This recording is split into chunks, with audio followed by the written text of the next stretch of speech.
was a California August in '82 when my mother gave birth to the Spam Tech crew. 13 years later had me looking at Linux. Programming made me stronger like Papa the Spinach. Now, people know that a DG carry weapons, but if that weapon is a nest, you step in. We finish Contra with only one life. Finish Metal Gear 2 using only a knife. Right.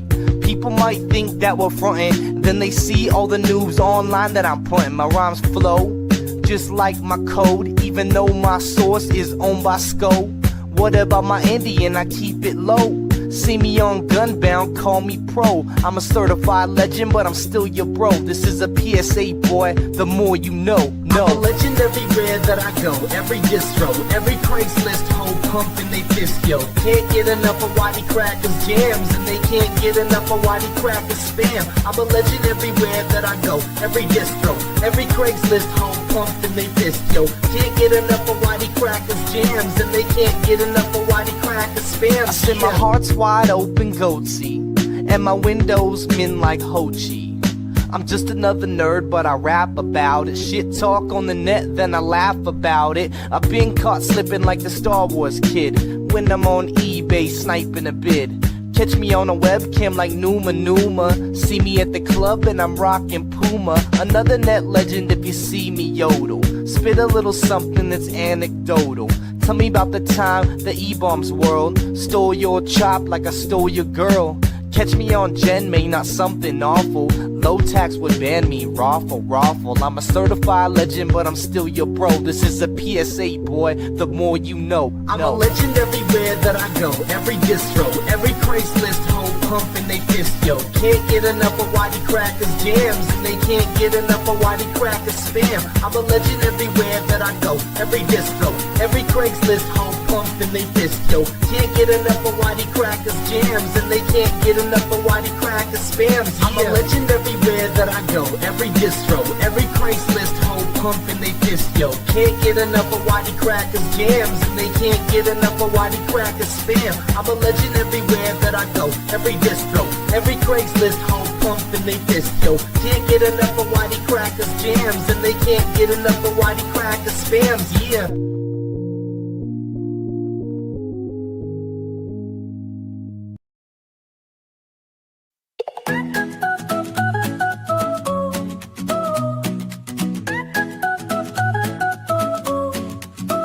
Meet Frog Tony in his green suit slick. He's got the moves and a clever trick, leading the bottom feeders with a wink. They're clueless puppets on his string, I think. In the swamp where the croaking never stops, Tony's got the plan and there is props. Every leap he takes they blindly follow, but they don't see they're in the marshy hollow. Frog Tony plays the game so fine, twisting minds like a tangled vine. Bottom feeders dance to his tune underneath the laughing moon. DJ! Give us a solo. Come on, TJ. I know you're back there. Get out here. Sing the song. They're mucking around while Tony's in the lead, thinking they're the ones who plant the seed. But the truth hidden in the murky deep. Actually, a really good singer, guys. Tony's got the reins while they just leap. He croaks a command, they jump and cheer. Not a clue, there's trouble near. Trey Bean in the house. I hear Trey Bean every Twitter guy. Mastermind, leaving the bottom feeder so behind. Give me a lot of time, said it. Plays a game so fine, twisting minds like a tangled vine. Bottom feeders dance to his tune underneath the laughing moon.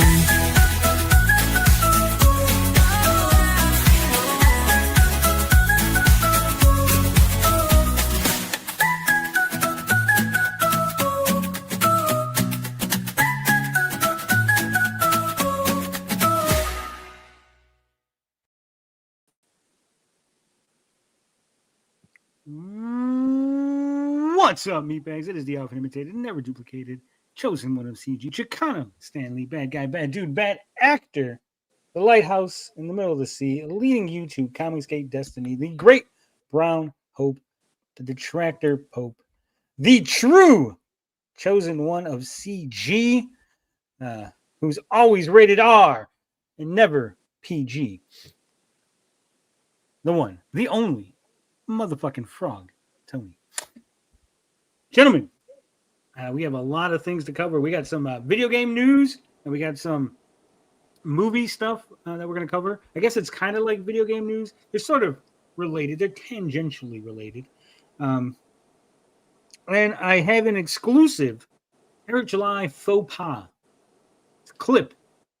Oh, shit. There's actually two. One's an exclusive clip, and then one is on the channel that we're gonna cover it more Monday. But I want to show it today because I think it's pretty important, right? But before we get into that, we got Eric Winberg hitting us with the big $5 super duper sticker. TJ, would you like to tell me what that super sticker is? This time it's a nodding Shiba Inu. It's just nodding, saying yes. The nodding Shiba Inu. We love our little Shiba Inu. My brother brought over his dogs for Thanksgiving. Those things love me. I love dogs. I got to get myself a dog, TJ. I want to die alone with me and my dog. Just be buried with my dog. I don't care if the dog outlives me. I just get buried with it anyway. I'll do like an Egyptian thing, like where the dog is still alive, but I just bury it in my tomb with me. I think but thank you, Eric Winberg. And remember, not fooling a libertarian by bringing up them bitch ass roads. That's right. Now, just don't name your dog after Anna's sister. I'm gonna make sure if I get a dog, here's what's gonna happen. If I get a dog, I will go around to everybody in CG and ask for a full list of all their family members, and so that way I can name it something else, right? Or I'll just name it like a really weird name. Like if I name my dog like Buttfucker 3000, that'll be the name. Like clearly, no one's gonna have a relative named Buttfucker 3000, right? So I'll be safe. No. After the DC. Could you imagine that? I was like, guys, have you seen my dog Buttfucker 3000? And then like Shane Davis is like, hey, you named it after my cousin. Wait a minute. I didn't know. How was I supposed to know? You're from the Buttfucker 3000 family. I didn't realize. Yeah. What was I saying? I lost my train of thought. Talking about your brother's dogs. How they love you. I'll get more into that in a minute. But how you guys doing? TJ, how you been? It's been a day. Yeah, it's only been a day. But it was a good day, TJ. It's been a good day. I heard, now, I could be wrong, okay? But I heard from a little bird that you were triggered, TJ. Is this true? No. If anything, I was having the time of my life, laughing at some shit. Yeah. I heard you were really upset. I heard that the fact that Ethan Van Sciver didn't know somebody got you very upset. That you were triggered by the fact that Ethan didn't know somebody. Yeah, right? Yeah. Which is weird. We have a dynamic going on, guys. And so I had someone sent me a clip, right? We watched it before the stream. As if you're out of the loop. So Cynthia, I guess at the beginning of the show that he's doing today, he's claiming that people were triggered by the fact that EVS said that he didn't know Cynthia. It had nothing to do with people laughing at his fatherless behavior at all. No. No. I'm trying to wrap my head around this, gentlemen. Maybe someone in the chat, someone smarter than me, could explain, right? Like being triggered means you're upset, right? You're upset. Like if someone makes fun of you, you get triggered because you're upset they're making fun of you. Or if like you get cut off in traffic, you might get triggered and angry, right? So if something bad happened to Cynthia, why would any of us be upset? We wouldn't. Oh, he just So left. that's what I'm trying to figure out. Like, how would we be triggered? Like, happy? I can even be like, oh, some people were happy that EVS didn't know who I was, but those Not people, invite them. those people are celebrating too early, or like those people are celebrating over something that's not that important, but not triggered. Like, unless I'm being triggered to laugh. Like, is it was I triggered to laugh? Yes, triggered to laughter. Oh, no, that's what he does. He's like the meme. Because when they showed me that clip, I shit you not, I couldn't stop laughing for at least 10 minutes. It was the funniest fucking thing I've ever seen, right? Because this is, remember, you guys have to remember, there's a clip on our channel where he's like, oh, EBS goes, oh, hi, nice to meet you, stimulated Cynthia. And he's like, we already met on Tony's stream. He's like, oh, really? Whatever. So he met EBS twice. Yeah, literally. He's been on panel with him. That was the second time he was on panel with him. So this would be at least the third time. And it might be even more than 3 times. I don't even know, right? But so at least 3 times. So this is at least the third time. And he's EBS is making fun of Dark Gift, saying, oh, I don't like it when you argue with me, right? You know what, TJ? Why don't just bring up the clip, right? We're talking about it. Just could you bring up the Twitter clip? I think Stray Beans has it on his Twitter, right? Because I think everyone, like, maybe like there's some people that might not be. They might be out of the loop as to what's going on, right? True. So, can you do that for me, TJ? Or did you check out and you're not paying attention? All right, one moment. Notice me, EBS Senpai. Yeah, man. So like I said, so this would be like the third time he was on stream with EBS, at least. And I'll set up the clip while TJ's getting it ready. I'll set up the context. So prior to this clip, prior to this starting, right? Because we always provide context. We're not those people that just clip and let you go in there blind. I'm going to provide you with context. So EBS was saying to Dark Gift how he doesn't like Dark Gift disagreeing with him publicly on Twitter. Like it makes him upset, right? He was fucking with Dark Gift, basically saying, yeah, don't disagree with me on Twitter. Why would you do that? And so then Cynthia decides that he is going to ask EBS how he feels if he were to disagree with him. Right. What about when I disagree? I don't really know you very well. Can I be honest with you? I don't really know you.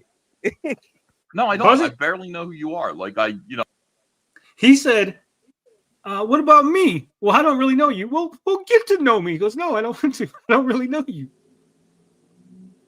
I'm upset, TJ. I'm very upset by this. You sound This has shattered my world, guys. I thought they were best friends. Man, I have to, like, all the paintings. I was doing a whole like collage of like paintings of EBS and Cynthia, being best friends. Like they're on swings. I got like a picture of them on swings together, and there's one where there's like on a merry-go-round. I gotta get rid of all of them. Like my whole world is shattered. Keep going. Oh, I know you. But do you this know who show. I am, though. I mean, I know your name. Like, I know that your code name. Like, this is G.I. Joe. I know your fucking code name, but I don't know you. I know your code name, but I don't know you. He goes, you know who I am. And Ethan goes, no, I know your code name. Like, I don't, like, so what he's essentially saying is, I don't know anything about you. I kind of recognize your name because I've seen it a couple places, but I don't actually know you. Like, we're not friends. We're not buddies. It's very triggering, though. It's very triggering. It's funny because I could have swore that there's a clip somewhere floating around where Cynthia is saying that he's friends with EBS and they DM all the time, right? Rocco says, "Oh shit, I didn't see this." You can hear Cynthia's heart ripping too. Yeah. So that there was that, and then at the very end of the stream, someone sent me another clip, right? And at the very end of the stream, they're doing their whole like goodbyes, like, oh, okay, we're gonna end the stream. You got anything to say? And right before they end, EBS says, "Hail Frog Tony W, hail Frog Tony." For no reason. For no reason. They didn't ask if he had anything else to say, and that's what he had to say. Hail Frog Tony W. So he basically went into their house and shit on their floor, and they had to smile and sit there.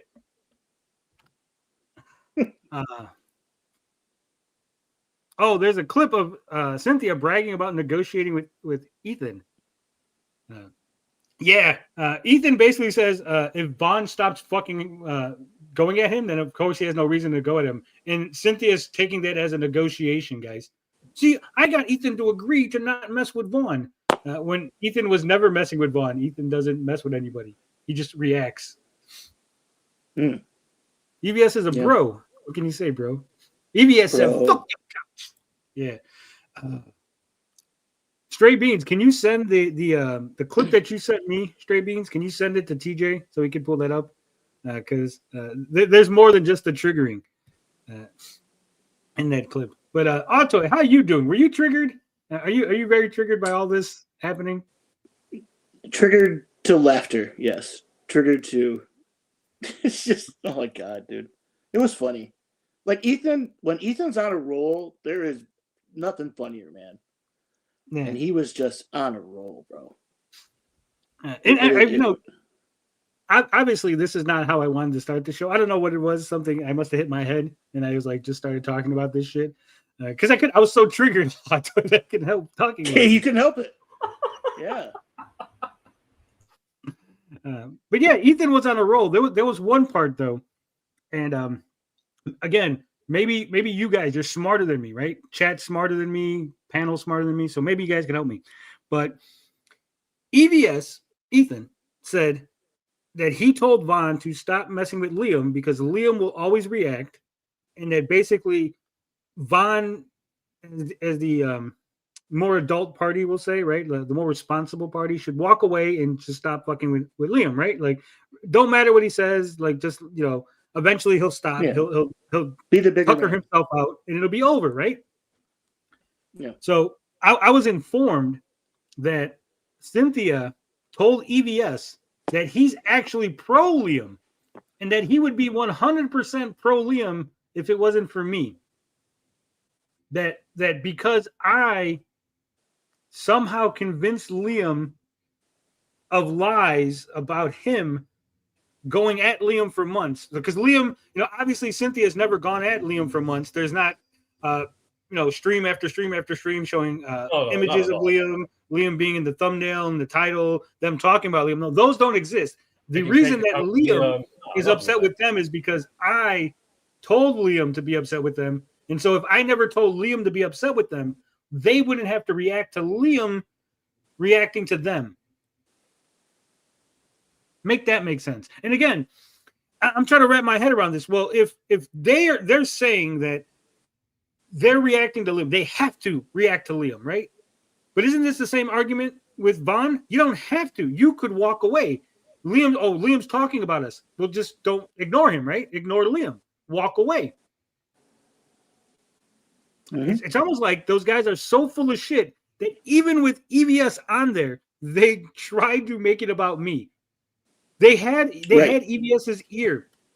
EVS is like, guys, just explain to me the problem. They could have very rationally explained the problem. They could have lied. They could have spun. They could have did any number of things. But I guess their great plan was to blame me for it. They blew it, guys. That was can't help themselves. The problem is Liam didn't accept their gaslighting after they snaked him on stream. Like one game did. Yeah. But again, like you have an audience with EVS, right? Obviously they care what EVS says. They're really concerned with his opinion. They're really concerned with how he views them, right? Because they're constantly tagging him. They're constantly trying to bring him into their arguments. Right, the whole stream was them pleading with EVS to try to put Vaughn back in the room. So how can we get Vaughn back in the room? You can't. He's not. It's my room. I'm not putting him back. So EVS, what I'm saying is how can we make this right and get Vaughn back in the room? It's really weird again that they're very concerned. They seemed more concerned with Vaughn being in that room than Vaughn being in wanting to be in that room. It's really weird. And I do believe Vaughn is providing them screenshots. And I believe that because I have a DM group for the CG suburbs, and Vaughn was in that group. And a screenshot from that DM group ended up in the hands of Cynthia and his crew, right? And I put all the people in that DM group, and I know who's in that DM group, right? And other than Vaughn, no one in that DM group is under suspicion, right? So it's very weird. Very weird. Vaughn is the loneliest number, and the loneliest number is the number Vaughn. Oh my god. 2 can be as lonely as Vaughn. You got that? Did he send you that link? Fucking Vito is now texting me. Send me the link. Oh, sweet Jesus. Well, he knows video games, I guess. I'm on $50. $50.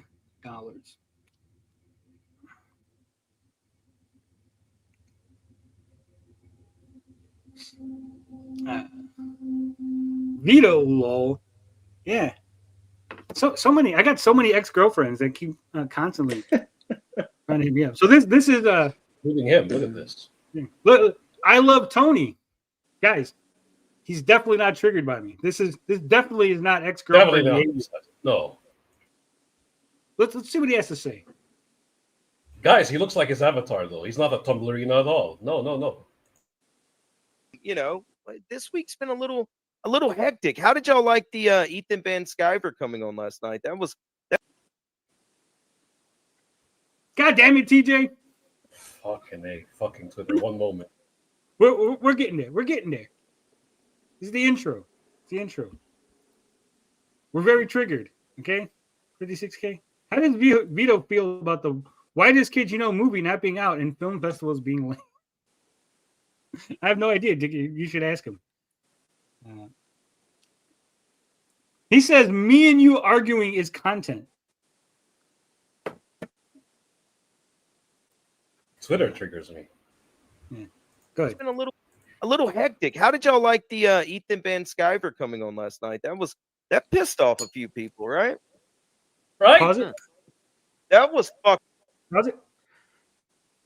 Guys, who was pissed off? TJ, were you pissed off that Ethan Van Sciver went on their show and made fun of them? Did that upset you? You know who might have? You know what? Actually, I take it back. There might have been people that were pissed off. Probably the whole panel when EBS shit all over them. Yeah, there you go. Yes. The whole panel. You got panel one, Cynthia. killed. Yes, actually. Yeah. All I know is, TJ, we were doing a show last night. We were talking wrestling, so we definitely weren't pissed off because we were enjoying the Russo era JCW, right? I didn't hear about it until afterward. So why would we be pissed off? I mean, if EBS had came on and was like, "Yeah, you guys are great, fuck that Frog Tony," then maybe I would have I could see an argument for me being pissed off. But when EBS goes on there and goes, "Hail Frog Tony W," I don't think that's upsetting to me at all. I think I enjoy that. I think that's very funny, bro. See these suburbs for life, bro. Yeah, bro. Hilarious, actually. The fact that Ethan Van Sciver doesn't know who I am in real life really triggered a I'm bunch not of hurt, people, and guys. I thought it was fucking hilarious. So, pause it. Fuck that. The fact that Ethan Van Sciver doesn't know me in real life. Why would you say that? Why? Well, because he's trying to spin it like, oh no, he didn't say he didn't know me. He just said he didn't know me in real life because he knows me online. You don't understand, TJ. He knows me online. We're online buddies. Sturgis level, I swear. He should not have done any of this. Yeah, we heard the No clip. water under the bridge.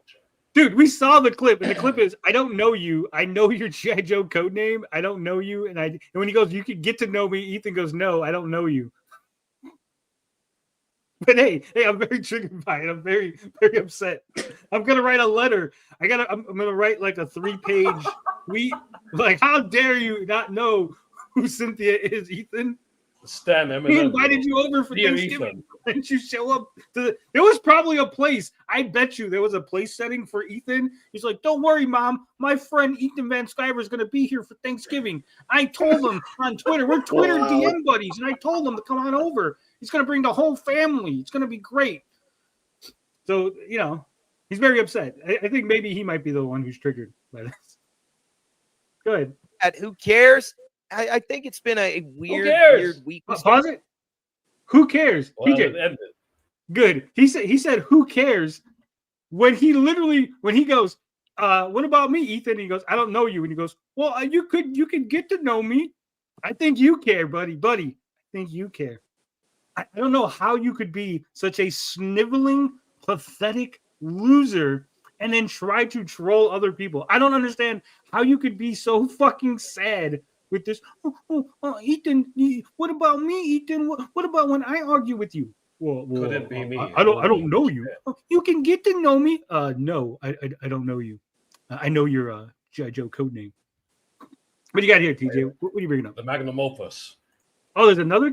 I will. By the way, hail Frog Tony. Hail Frog Hail! Tony. Hail Frog Tony. Fuck Finbar Frog Saunders. Tony for the win. Hail Frog. Frog Tony for the win. Ready to go on my He's gonna totally believe When that. did you go over? Didn't you say you were Didn't you say you were ending it? He wanted that to be the last thing. He thought he was gonna say "Hail Frog Tony" right as they were ending it.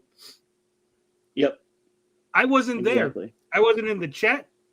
I wasn't on the panel. I wasn't tweeting about it. I didn't DM Ethan about it. I literally had no clue that this had happened until long after it was over. But Ethan, in his wisdom, decided to let those guys know, "Hail Frog Tony for the win." EBS with the steel chair out of nowhere, right in their house. This was a Shield level heel turn, right? Like they were all celebrating in the ring, and Ethan had the chair, and he just took a step back, and then bam, right in the fucking back of Roman Reigns. So great. That was an incredible performance by EBS. Holy shit. Master Like class G.I. in Joe trolling. name is It really was.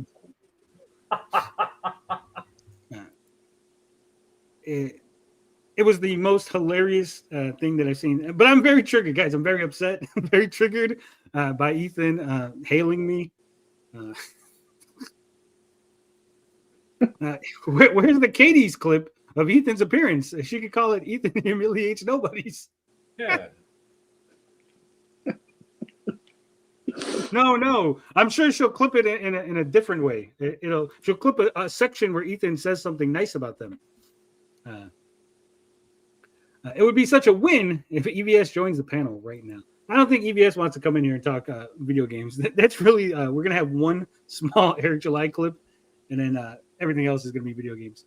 Cope and Sieve, yuck mouth. You got a yuck mouth. They just make memes among themselves that nobody else laughs at. That's the problem. Like it's not art. No, you know what the real problem is, DJ? Here's the real problem.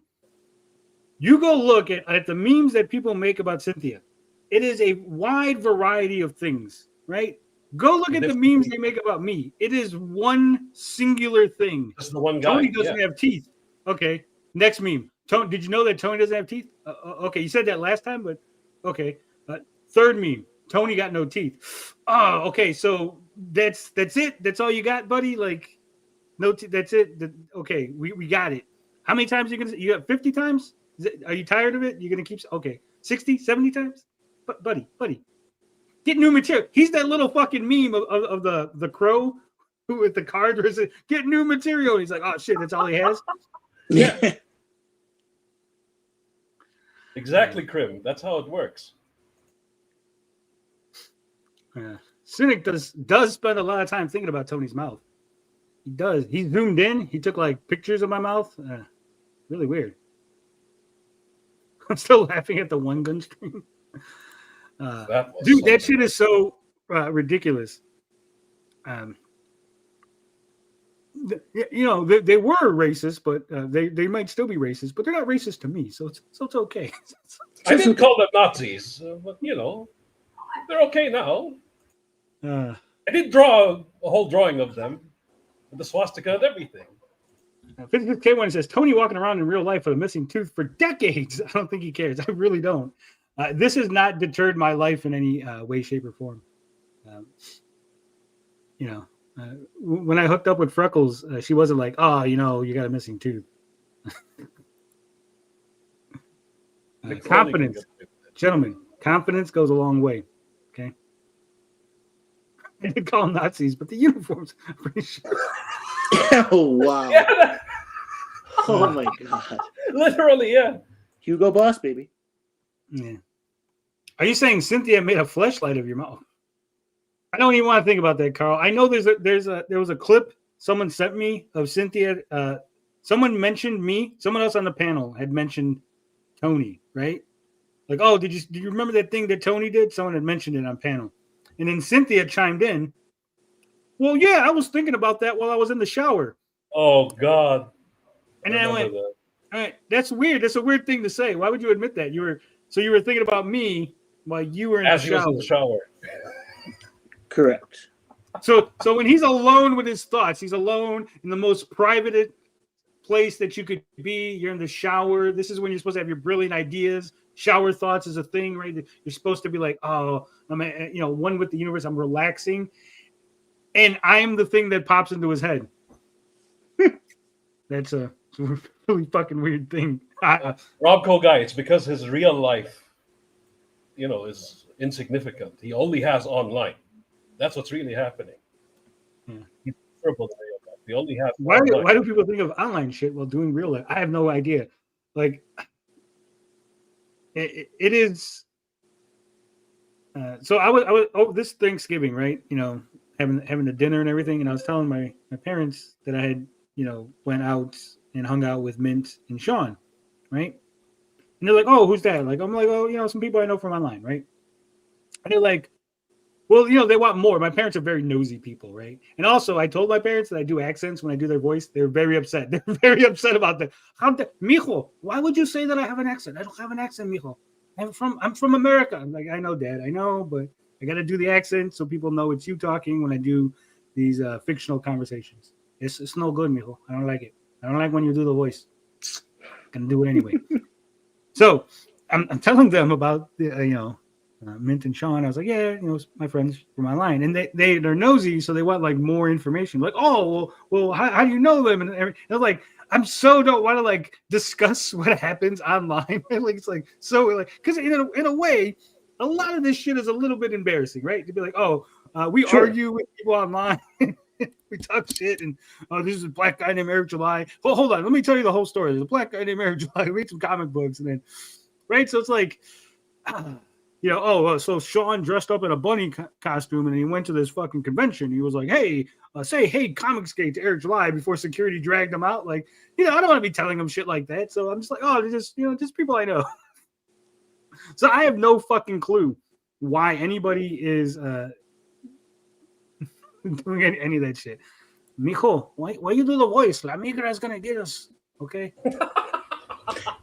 Oh my god, that's good, dude. I was fucking with him because he really was mad. He's like, what do you mean? I'm like, well, yeah, I do that voice. So like when I have because I got to differentiate between me talking and you, and so I give you an accent. And he's like, I was born here, okay? I was born here. I said, yeah, but you had to get your papers fixed. I didn't have to get shit fixed, okay? That's bullshit. They knew that I was born here, okay? It was an accident. They had the wrong file. I said, yeah, that's why you had to get them fixed because they had the wrong file. That's not fixed, okay? They were just correcting it. It's okay.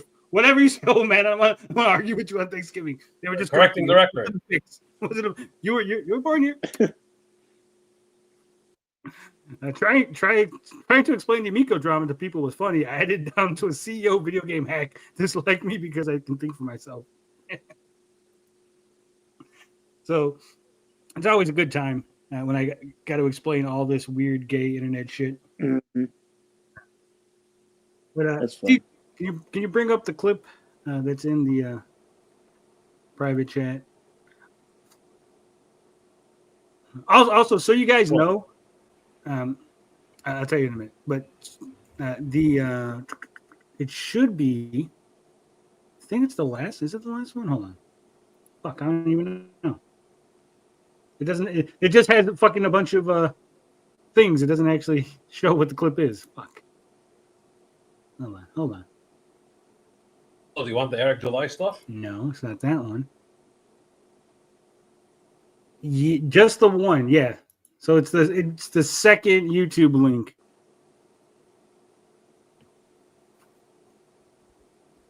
But what was I saying? Fuck. Threw me all off. It is Eric July. That's the second link. Yeah. I got more links. You can't see. I have a bunch of links that you can't see. That's what it is. Okay, so that's what I was saying. The private chat. Okay. Real quick. So people understand this. Okay. If you don't do StreamYards, you might not understand this, but there's the comment section, which shows what you guys are typing, right? And then there's a button that says private chat. That's so like TJ, me, and Oddtoy can say stuff to each other behind the scenes, right? And so the other day when that weird bear guy had got up, he said that he was saying something in the private chat. That didn't mean like a DM group. That meant the private chat. Like when you're on panel, there's that private chat. That's what he was talking about. Before anyone, because I heard that there was some people already trying to spin it, like some other shit. Oh, of course they are. Yeah. All right.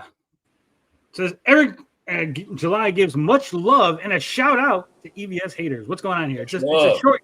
I think it's like a 24-second clip. So just play the whole clip through, and then we'll discuss it. Lions. Elite Neo with a $20. I see a certain urinal enthusiast is trying to stir things up instead of working on his late books. No worries. More of us to point and laugh at when Lord Raptor Jesus goes live in a few. Hail Eric and hail War Campaign. Shout out. Yeah. Much love, bro.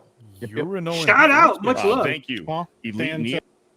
So Eric July trying to pretend. Look at that.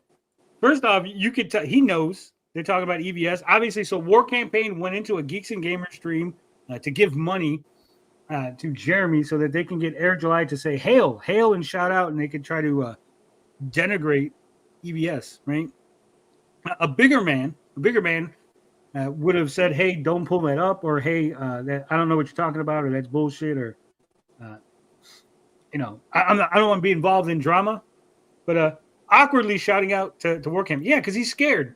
He's Eric July's a little bitch. He knows that if he doesn't say shout out and much love, they need their head pats from him, right?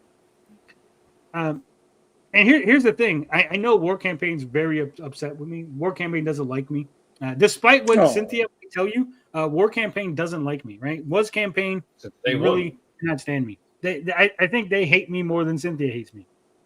I think they hate me more than Cynthia loves me, as a matter of fact, right? So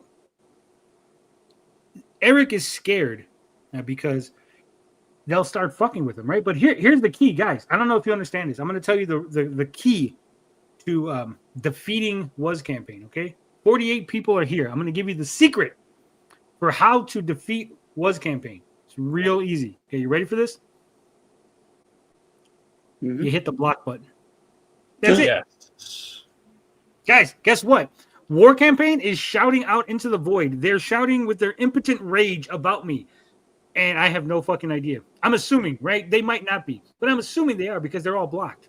Right? Every one of them. Remember, EVS said that. He told everybody to do the same. And guess what? They all died right then and there.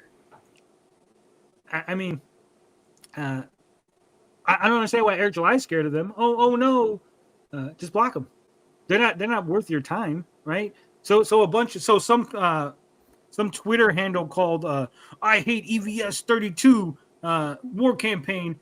I blocked them. Oh no, what did I lose? You weren't my fan. You were never gonna be my fan. So I don't understand why. And also, they get really upset. They get really upset when you deny them access to you, right? Really weird thing.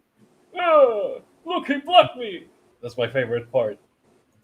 Yeah, it's so it's very feminine coded for them to be like, that guy blocked me and I can't spam Riley's dick pic at him anymore. That guy blocked me and I can't tell him that he's a cuck. Very feminine energy. When I made 6 alt accounts to spam him with gay pornography, he blocked them. What a pussy! Blocking. He doesn't want to see gay pornography that I'm spamming at him. I'm a pussy. And I know someone had sent me a clip, and I thank you. I love the tadpoles that are always sending me things because I don't have time to watch this shit. But there's a clip of Lord Raptor Jesus. Speaking of Lord Raptor Jesus, there's a clip of Lord Raptor Jesus watching me, right? And these guys don't understand. I said something on a stream the other day. I said that if somebody makes a stream or video on me, the first time they do it, I tweet it out. The first time. That's it. Just the first time. Not every time, guys. Just the first. Like, so if TJ made a video on me, I would tweet it out. If TJ made 3 more videos, I don't tweet those out. Like that, you get one. You get that first one. That first one gets promoted. Right? Everybody gets one. Yeah, everybody gets one. Because I'm like, I always laugh at it. Like, oh, they're talking about me? Hey, guys, check this out. They're talking about me. Because I don't give a fuck. Then after that, I just can't be bothered. Right?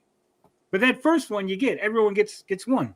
And so they were like, I don't believe that Tony does that because Tony blocked me on Twitter. Well, yeah, I don't like retweet out you calling me a cuck or like spamming fucking porn at me. No. Like, but if you went and made a video on me and go, hey, fuck Frog Tony, and here's my video. Go, oh, look, check this out, guys. They made a fucking video on me. Because I find it funny. It's very hilarious that me, just I'm a simple little blue frog, simple country frog, and people want to make videos and streams on me. I find it to be hilarious. And then when you start making several of them, then it just becomes sad, right? It becomes very... They made us more important than we should be, honestly. Like, what the fuck are we doing here? All we want to do is shit on the zeros, and that's it. Yeah. Guy who likes Healy says it's because Eric wants their hate buys to own EVS. Bingo. They big mad. They mad. Yeah. Tony, the guy that came out of the Amico butt crack, making them cry. Yeah. All right, DJ. So go to that channel that you just got that clip from, and there should be a short about Eric, and I want to cover it. It's very important. If they get this mad over people blocking them, they never had a girlfriend in their lives, Lamau. I think, it is so feminine coded because it's like, we're not having a conversation. We're not friends. You're mad that some random dude that you're fucking with blocked you so you can no longer fuck with them, right? It's like saying, like, what do you mean? When I went to that restaurant and I was peeing all over the floor that they banned me from going in there. How dare they ban me from in there? I should be allowed to just pee on their floor. And they're like, no, that's not it. A short, TJ, it should be a short. Wait, the channel doesn't have shorts. Oh, wait, it does. Never mind.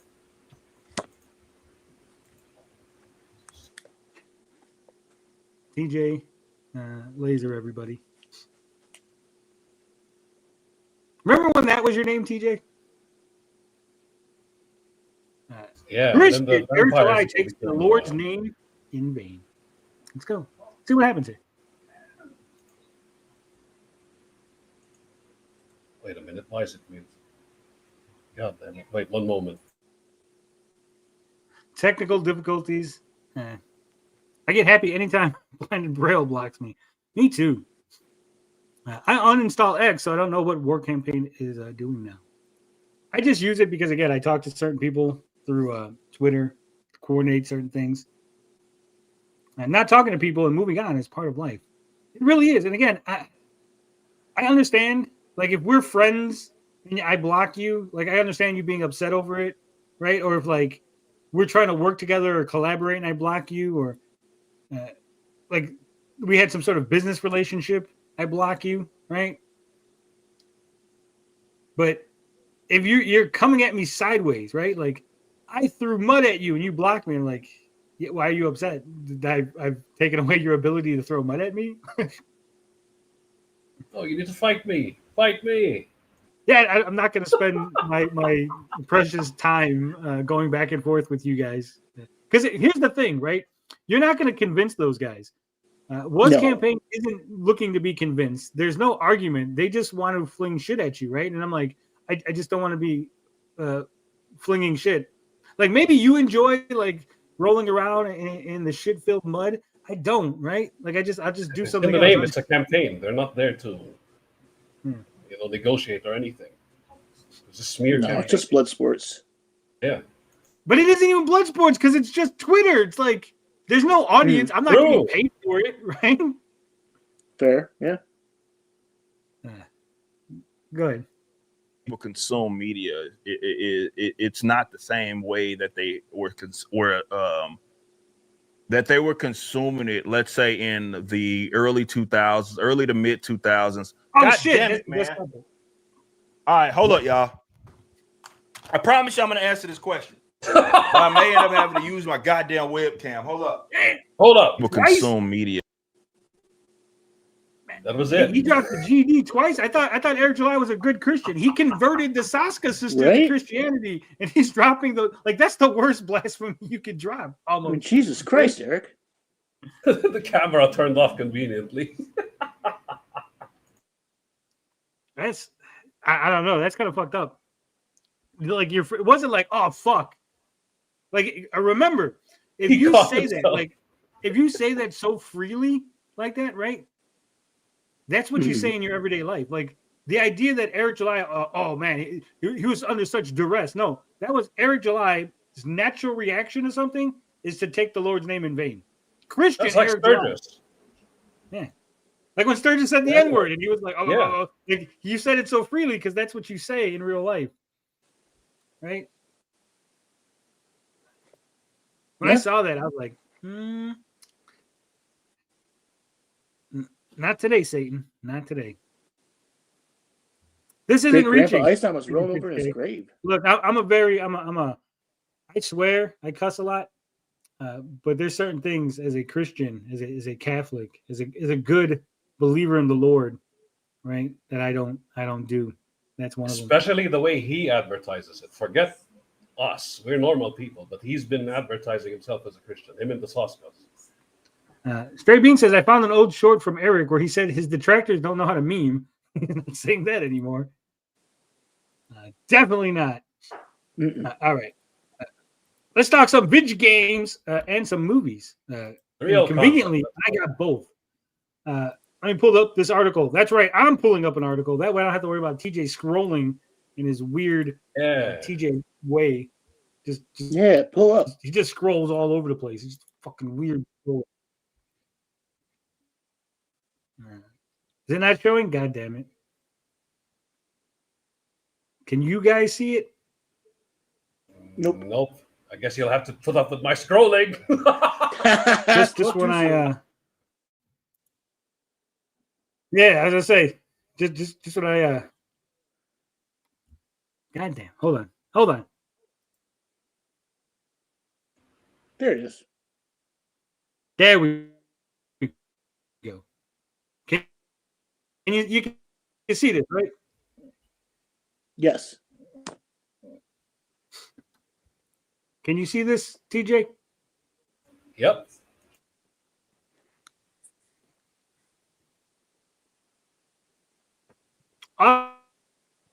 Toy.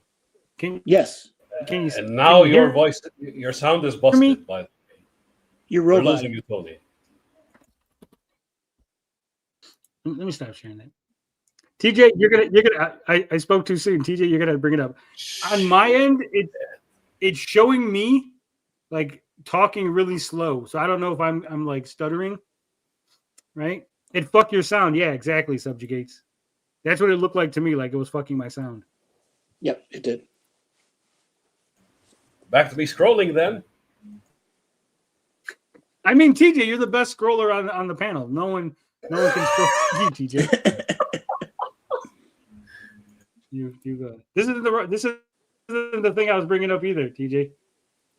What the? Keep scrolling. We'll cover this one first, and I'll put the link for the one that I was. Damn it, TJ. We're gonna get the coordination down one of these days. Marvel Studios officially confirms its Grim Reaper actor. So this is going to be interesting. I don't know who it is that they confirmed, but I'm assuming it's got to be a black guy, right? Because Wonder Man is black, and Simon Williams is the brother of the Grim Reaper. So right. They've race changed 2 characters. And I've seen the Wonder Man show looked good for a show. It didn't, like, the trailer didn't like scream Marvel to me, right? It just looked like a regular, like, oh, this is like a WB or like a fucking HBO ABC show, right? Yeah. We're making fun of superheroes and shit, which is okay, but it's not Marvel. What kind of new computer did Tony get? A VIC 20? No, it's not a new one. It's the old one. I thought I fixed it, but apparently I didn't. Simon Williams isn't black. Well, he is in the show. Wonder Man. So in the show, they're saying that Wonder Man is an old TV series from like the 40s that they're bringing back. And Simon Williams is being cast as the new Wonder Man. Right? So scroll down, TJ. Let's see what it has to say. There was a clause in the, to be an actor that you shouldn't be superpowered and shit. But it turns out, your boy Simon is lying. So there's that. For some time, the spot on casting. See, again, I hate you to direct. It's not spot on casting, right? Demetrius Gross might be a good actor, but again, like saying spot on, he's the wrong race, right? And this isn't me like defending or going against the casting or saying, hey, you shouldn't race spot on change. Is the incorrect word, Yeah. Because, again, they did race change, right? I'm not saying that it's a bad move. It might be a great fucking move at the end of the day, but to say spot on is... Upcoming Wonder Man series was widely reported. However, an official confirmation of Gross's role as the villainous Grim Reaper had remained notably absent from Marvel and Disney's own channels until now. Marvel Studios finally offered a definitive, detailed look into the Grim Reaper's MCU debut and how the show will handle the Williams family dynamic, explicitly naming Gross as his new character's iconic book look. So let's scroll down. Let's see what the guy looks like. Because apparently, I guess this is a different guy. This isn't the...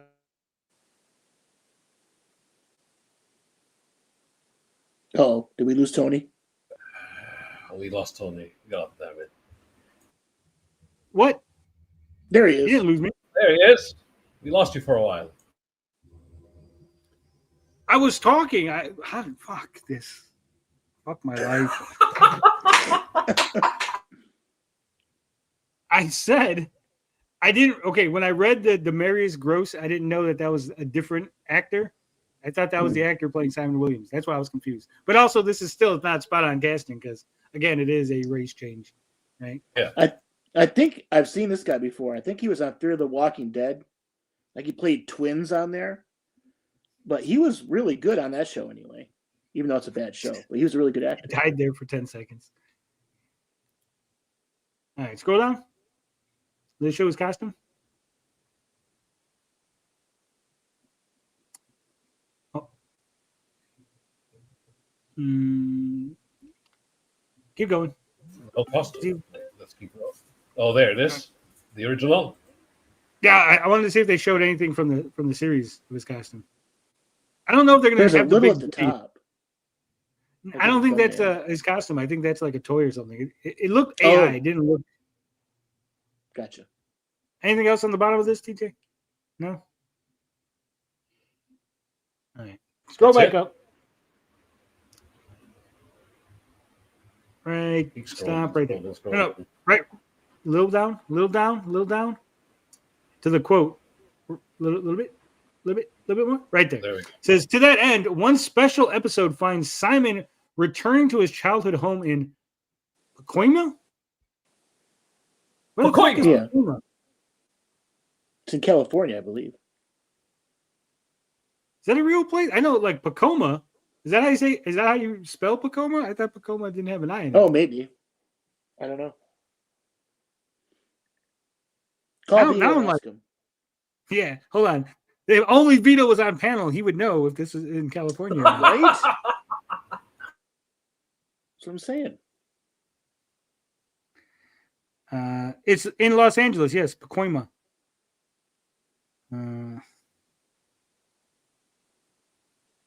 Wow.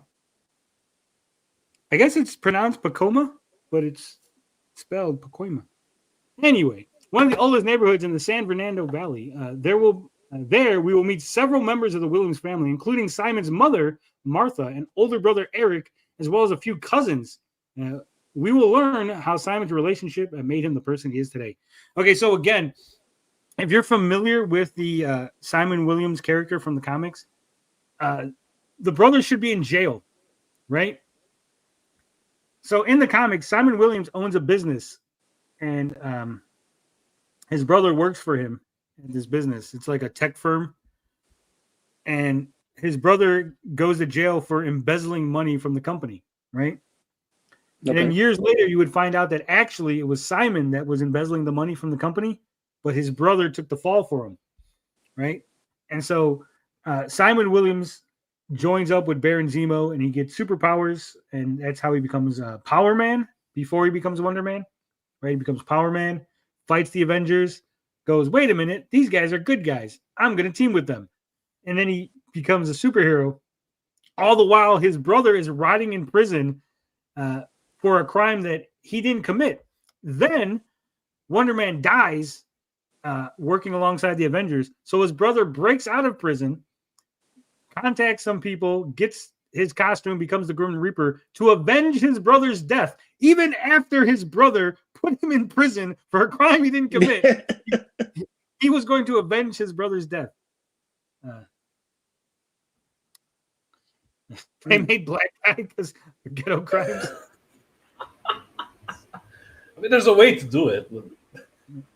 They actually did that in the Spider-Man cartoon. Story. Like, just because he's black doesn't mean he can't own a tech business. Is Marvel like, no, it's not believable that a black guy would be a tech billionaire. We got to make him Lucius Fox, we can't have that. Come on. So I'm going to be. It sounds like the show is going to have nothing to do with the character of Simon Williams from the comics, other than the name or the greater and the fact that he was in Hollywood at one point, right? And again, like this whole thing is so stupid to me because the Hollywood arc of Wonder Man's character happens after he gets superpowers, after he's been in the Avengers for a while. And when he goes to Hollywood, the Beast goes with him, and him and the Beast become like best friends, right? And so like they've just cut out everything about the character. Shit. Oh no. Damn. See, this is what they're making us miss out on. Yeah. And he really doesn't have any criminals. Like, there's no, other than the Grim Reaper, there's like no Wonder Man centric villains, right? I think he ends up like in the one. I have, yeah, I think I have most of the issues of the Wonder Man solo series, and it's just like recycled Avengers villains and stuff popping up. I think he fights the Night Shift because they're doing something in Hollywood, so he meets the Shroud. He fights the Night Shift, which is like a bunch of obscure super villains, right? And so like, yeah, there's no real like arch enemy of Wonder Man. Wow, that's weird. And so like the whole thing with the brother, like that, it only works because the brother, when Wonder Man comes back to life, and Simon Williams reveals to everybody that he was the embezzler, like the brother's like, fuck, like it's like you've ruined my life twice, because not only did you ruin my life, sending me to jail, but now I've undergone this thing to become the Grim Reaper, and I'm now a fucking criminal. I'm an actual supervillain because of you, right? You fucked me twice. Like without those two aspects of the character, I don't think the dynamic works, right? Right. So Wonder Man was the villain all along. Wonder Man does not have connections with the Vision. That's incorrect. What it is so in the original Marvel comics, originally, the Vision is made from the discarded body of the original Human Torch. So Phineas Horton built the Human Torch in the 40s. He joins the Invaders. He fights Namor. He does all that shit. He eventually becomes decommissioned, right? And they bury him. So then Ultron finds the burial site of the Human Torch, and he uses the Human Torch's body and turns that into the Vision. That's why the Vision was red, because the idea was that the Human Torch is Human Torch. The Phineas cells that turn him on fire were like changed, and so that's why like the Vision was red looking, and like it's convoluted Marvel science, right? Years later, they would tell you that Kang the Conqueror actually went back in time and put a second Human Torch into the grave, and that's why the Vision is made from the Human Torch, but also the Human Torch is able to come back into the modern age and exist as a separate character. But anyway, so when they did that, he fights the Avengers. The Avengers stop Ultron's plan, free the Vision from Ultron's grip, and then they use Simon Williams' brain patterns that they had saved after Simon Williams died. They saved his brain patterns. So there's the connection, like Stray Beans is saying.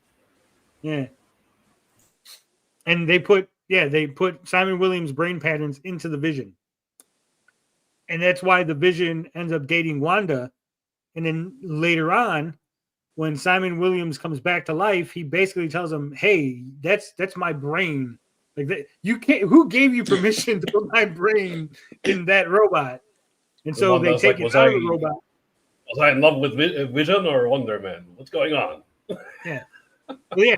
Take, his brain patterns out of the Vision. Then Wanda's confused. Was she in love with Wonder Man or was she really in love with the Vision? I think eventually she does go back to the Vision, but he's like kind of cold and different because he doesn't have that.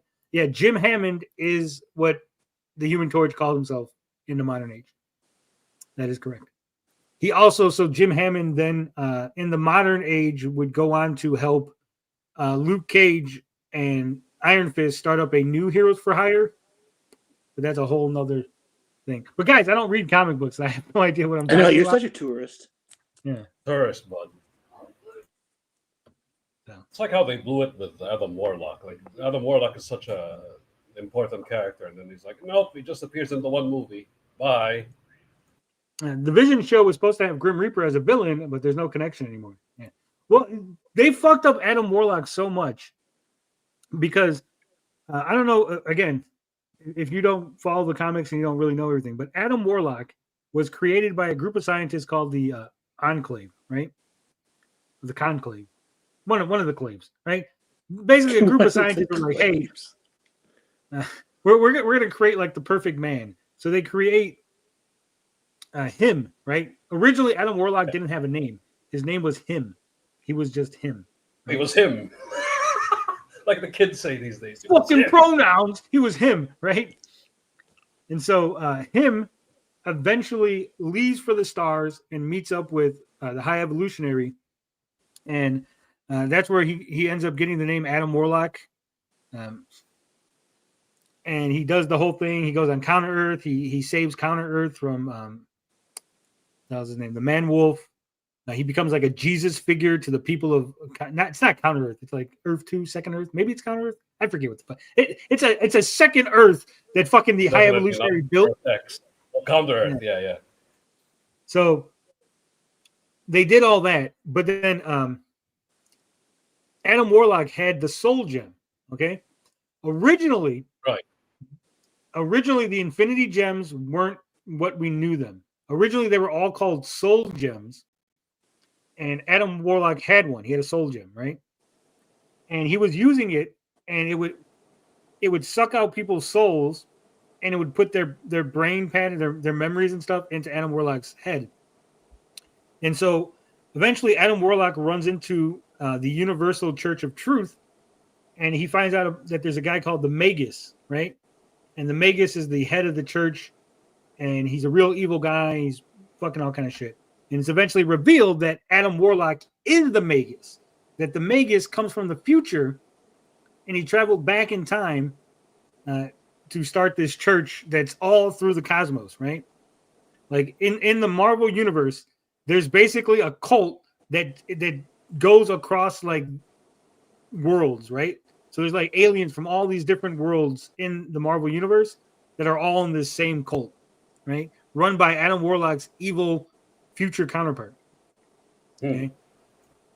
And like that would have been a huge fucking villain. Like he's a huge villain. After Thanos is defeated in the Infinity Gauntlet, the second series is called the Infinity Gauntlet, and then it's the Infinity Quest.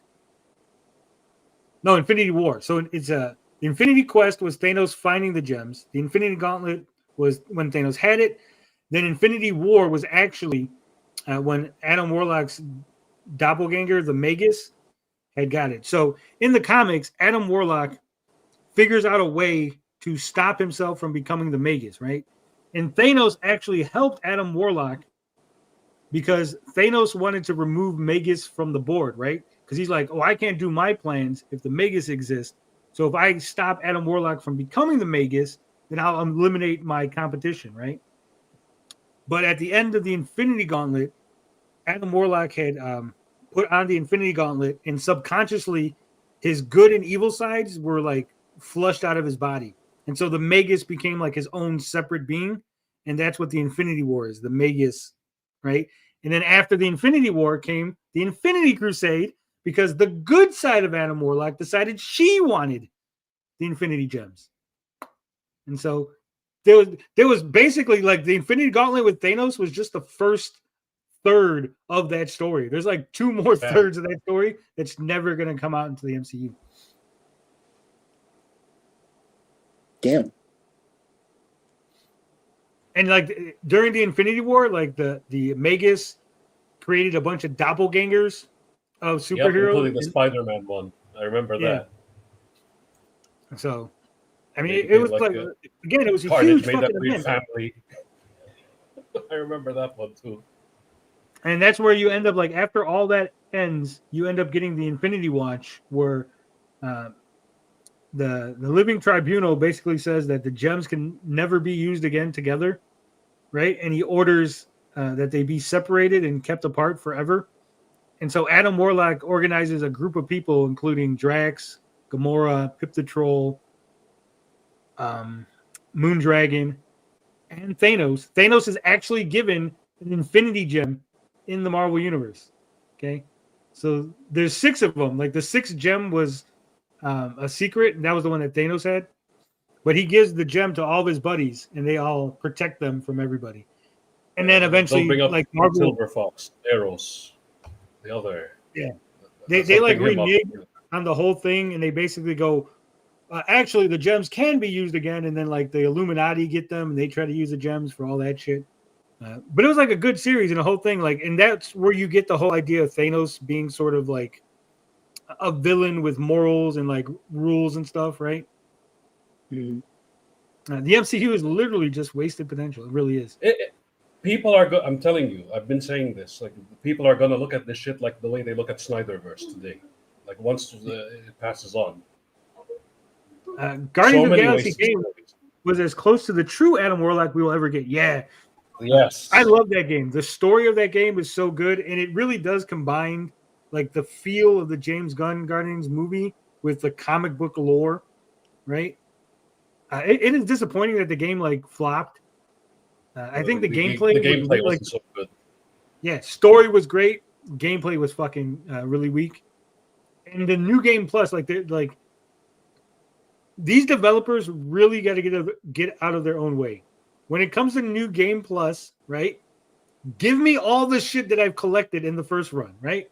Who cares if I'm overpowered? It's new game. I beat the game already. Just let me fuck around and not have to get everything all powered up again, right?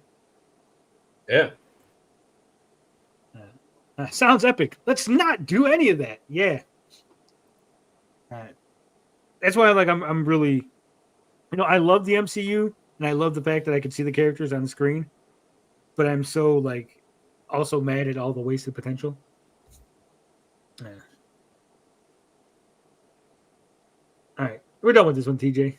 You get bring in the other one that I just put in the private chat.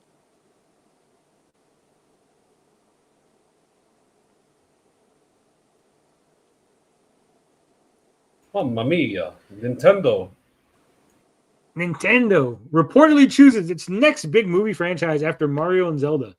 I haven't seen this, but if you had to venture a guess, TJ, what do you think the next franchise is going to be? I'm going to say Donkey Kong. Ooh. I have a feeling. It's a good guess. What do you think, Altoy? You've been kind of silent on everything. I don't even... Oh, God. Star Fox. Oh, if only. Yeah, that would be good. Metroid says, right. I think it's going to be Metroid.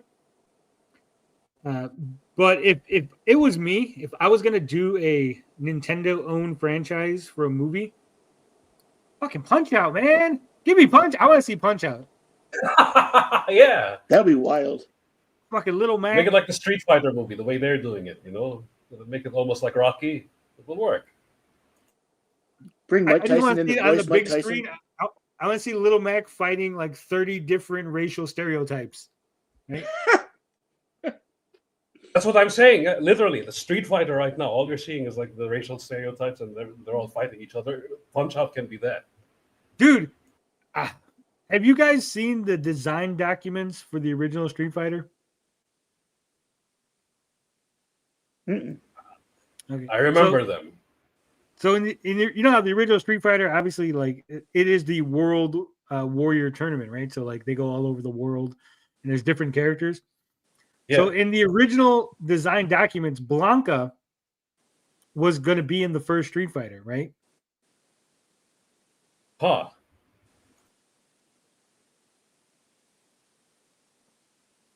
Black guy with big lips with chains on from Africa. Oh no! Oh my god! That was going to be the original Blanca. It's going to be like Kamala and shit. Yeah, it was basically Kamala but with chains. Yeah. Wow! I'm like, oh my god! I'm like, that would have been. I don't think the franchise would have ever. Like it might have been a good game. Like, could you imagine it had like really good fucking mechanics? Oh, like all the Kobe games, like the darn King of Fighters. Yep. Like, but you know, we kind of got to do something about that guy. So yeah, I always find that shit funny. Especially when it comes out of Japan, because they have no chill. Especially during the 80s, no fucking chill. Little Mac versus Mike Tyson and Jake Paul. Yeah, you could have Mike Tyson be in it. Could you imagine? Oh my god, give me a fucking... Yeah, that's what I'm saying. Exactly. But here's what it is. Give me a Punch-Out movie, right? Boom, Little Mac beats, you know, what the hell is it? Super Macho Man is the champion, right? He beats Super Macho Man, and they're like, that's it. Little Mac is the world champion. And then you just hear, what about me? Huh? You got one more challenger. And he's like, oh, shit, Mike Tyson for the sequel. Oh, cliffhanger. The first game will be Punch-Out, and the second, or the first movie will be Punch-Out. And the second movie will be Mike Tyson's Punch-Out. That'd be cool. Did you know there was going to be a sequel to Mike Tyson's Punch-Out? Did you know that? Mm-mm. Yeah. There actually is. They actually made a sequel to Mike Tyson's Punch-Out. It's called Power Punch 2. Okay? There's a game on Nintendo. Look it up. It's called Power Punch 2. It's about a boxer that fights aliens. Oh, so wow. The sequel to Mike Tyson's Punch-Out that they pitched, that they ended up having to change into Power Punch 2, was that after Mike Tyson gets beat by Little Mac, he trains harder. And so aliens come down to challenge him in boxing. And so you're playing as Tyson versus aliens. Oh, that'd be badass. F-Zero would be a good franchise. Fuck. That'd be good. It's just Street Fighter Zero's Birdie. Yeah. No. Actually, the original Birdie's that was white. A race swap, by the way. Yeah. No, it's not a race swap, TJ. They actually... I know. They gave a lore reason. I know. Yeah, he was sick that day. Yeah, he was pale. I was like, this fucked up. Al Juggalo says, in regards as to why I've been getting so defensive on JCW towards the Russo fans, it's because, honestly, you likely never understood Juggalo culture. We had it with people not understanding the Juggalos. What's up, Al Juggalo? Look, I listened to Chicken Hunting back in the day, the Nedden game, okay? Not another, not another love song. I've listened to ICP music. I know about the Great Malenko. I know about their love of wrestling, but I am a Russo guy. I do like Russo style of TV writing. And for me, I really, I knew of JCW and I've seen some of their matches and stuff, but it wasn't a compelling story. It wasn't like something that was like an ongoing narrative to watch, right? It was just like an also ran company. But now that I'm getting back into wrestling, because I had gotten out of wrestling and now I'm getting back into wrestling, I heard about Russo coming back. I like Russo style of writing. He's happened to be writing for JCW. So we jumped on the JCW stuff. But Sounds like I get it. Both of them. Yeah. We don't take no offense to any of that stuff. Joe and Mac movie was fucking. I don't know if that's a Nintendo property. Right? Recycling video games into movies suck ass. Paying rent for this shit for your whole life is gay and isn't alive. The 80s were 40 years ago. I'm not paying any more rent for. You know who else likes Russo booking? Razor Fist. What? Razor Fist is a Russo guy? Oh, he's been his top, yeah. Bro. It was the only time he was passionate about anything. Like everything else, he's been a tourist. I've been getting my Minecraft on. It sounds bad with the way the internet is. Like, been getting my Minecraft on. Are you okay, PK?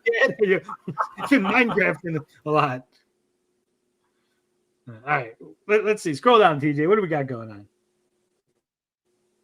Let's see the big reveal. Dun, dun, dun. Well, there it is. Metroid's in the background.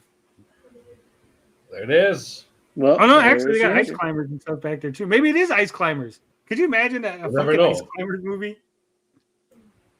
I'm gonna scroll down. It says, I know a lot of the juggalos are sick and tired of being mocked for 30 years. So honestly, just don't make yourselves look like Josh Block. No, we'll be fine. Like I said, I even drink Faygo. Okay, I do like Faygo. It is delicious. Okay. They know Jim Cornette has been spreading propaganda against the juggalos and everything, which is not good.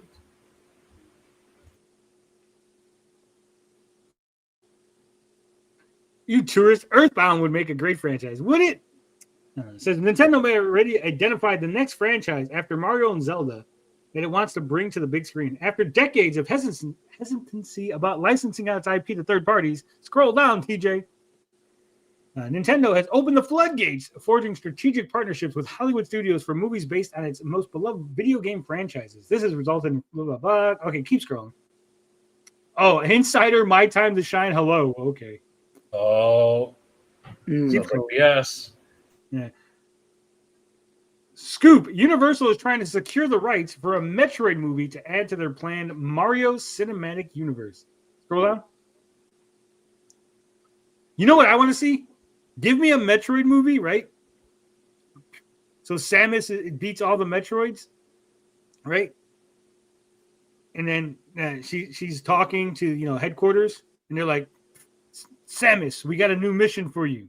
And then they just scroll over, and you just see the fucking alien planet, right? Fucking Samus, Metroid versus aliens. Come on. Oh, shit. Xenomorph. Oh, Jerry.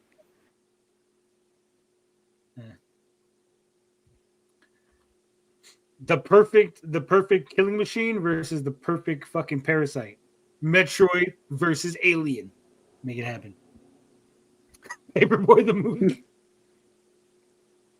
Dude, Paperboy was fun back in the Gap. Not even gonna lie. Like that's when I say they don't make games that are just like stupid fun. That's what I mean. Like Paperboy has no story. It's just like you're a guy delivering papers. That's the extent of the story. Throw newspapers and get it onto the fucking make the timing work so it gets onto the fucking doorstep, right? It says as a Metroid fan, there's a lot of tourists who want a Metroid movie but can't even finish one Metroid game. I finished Super Metroid, okay, and Metroid Back in the Gap. I actually haven't played a lot of Metroid after Super Nintendo. And then the Switch, like I literally had never had any other gaming consoles from Nintendo outside of a DS, right? So I had the Super Nintendo, I had a Nintendo DS, and I had a Switch, and that's it. Like I didn't have an N64. Oh, I had that. I didn't have a GameCube, right? Nope. See, I'm a tourist and a boomer shooter guy, so I ended up playing Metroid Prime. And I was happy. It's probably good. Like I've said it a couple times. I have fucking that Zelda game, the one that everyone, the last one, not the last one that came out, but the one before that. Tears of the Kingdom, is that the one? I got that. El Juggalo says, honestly, I'm hoping that ICP announces a film of their own revolving around the wrestling, something in the style of No Holds Barred. Ooh, that'd be interesting. Oh, they need to do that. Yeah. if they do, I just don't like. I love No Holds Barred for how stupid it is, right? But I hate No Holds Barred for bringing Tiny Lister into the fucking wrestling world because Zeus cannot fucking wrestle for shit. And he came in to fight Hulk Hogan, and you're like, oh, okay, there's like a tie into the movie, but then he didn't go away, right? Like Zeus was there, and then like they kept bringing him back everywhere Hogan would go. It's like, oh no, Zeus is here, like no, we get it, like Z Gangster. Like, no, the guy sucks. He's just an actor. We know it's Tiny Lister. Stop bringing him out into the wrestling world. Man. The ICP Cowboy movie was the greatest movie find on Amazon Prime a few years ago. Big Money Rustlers is that. And I think that's the sequel to Big Money Hustlers. Yeah. They even partnered Zeus with Savage, yeah.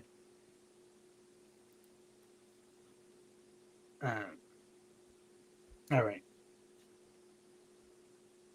What else we got for this? This looks like bullshit. My Time to Shine. Hello. Fuck those guys. They suck. Anything else going on here in this? You know what? Here we go. You're a DC guy, right, Altoy? Yeah. Man, I got a list here of DC movies. I'm gonna put it in the private chat so BJ can bring it up. Now, how do you feel about the current DCU? It's okay. Like, I love Superman. I thought that was great. Creature Commandos was Yeah, it wasn't what else have they done? That's it so far, right? Peacemaker From the Gun season 2. universe? Oh, Peacemaker. That was funny. I like that. I mean, I could have done But how do you feel about it overall? Like, so I was talking to my old man, right? And I'm like, it seems that there's a huge disconnect between the movies and the shows, right? Because Nathan Fillion is talking about how in the Green Lantern show, he swears more than any other project he's done in his career.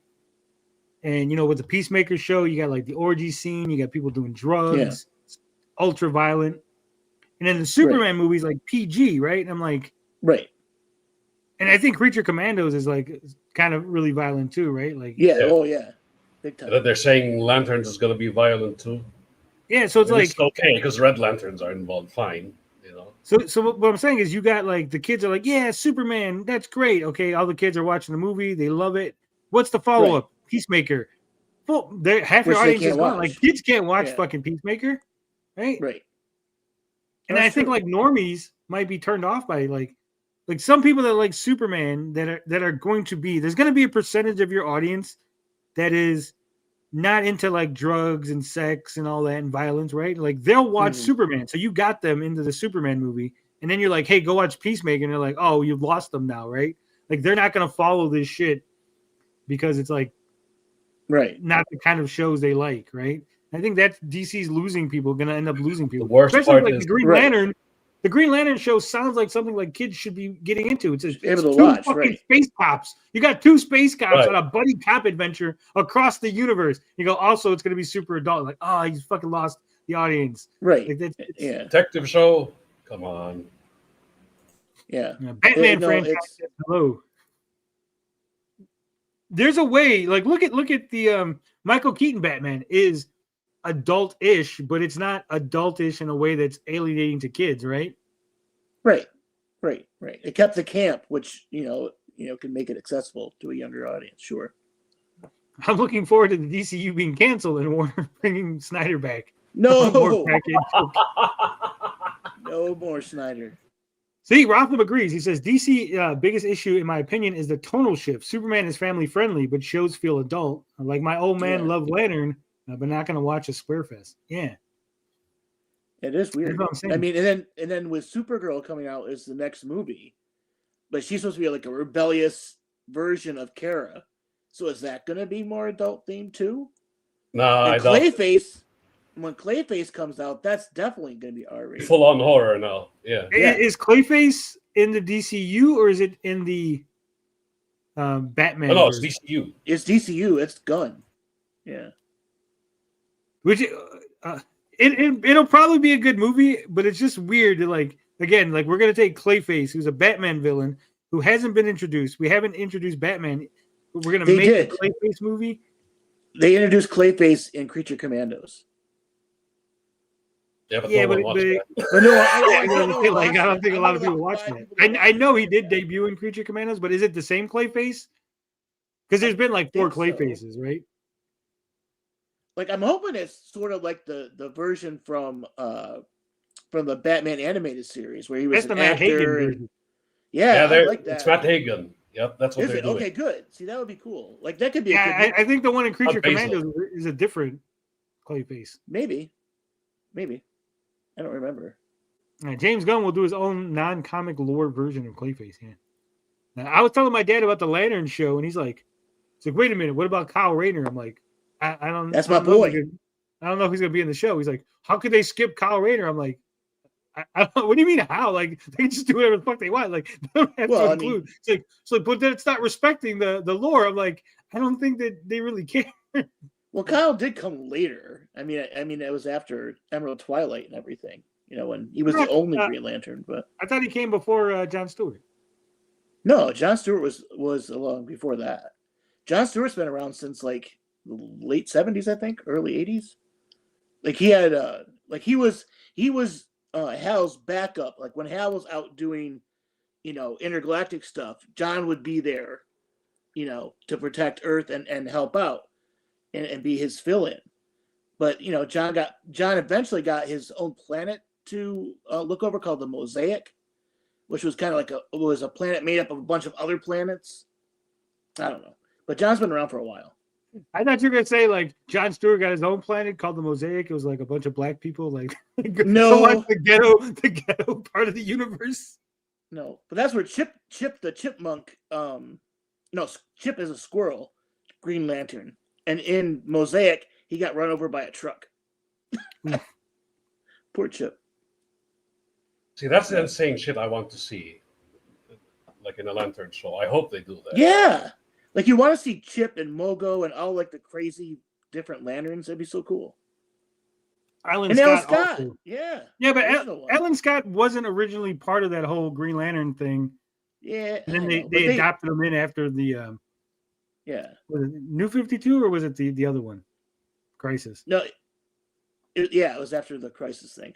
But because they said that the Star Heart, which is where he got his power from, was actually like a shard of Oa or some shit.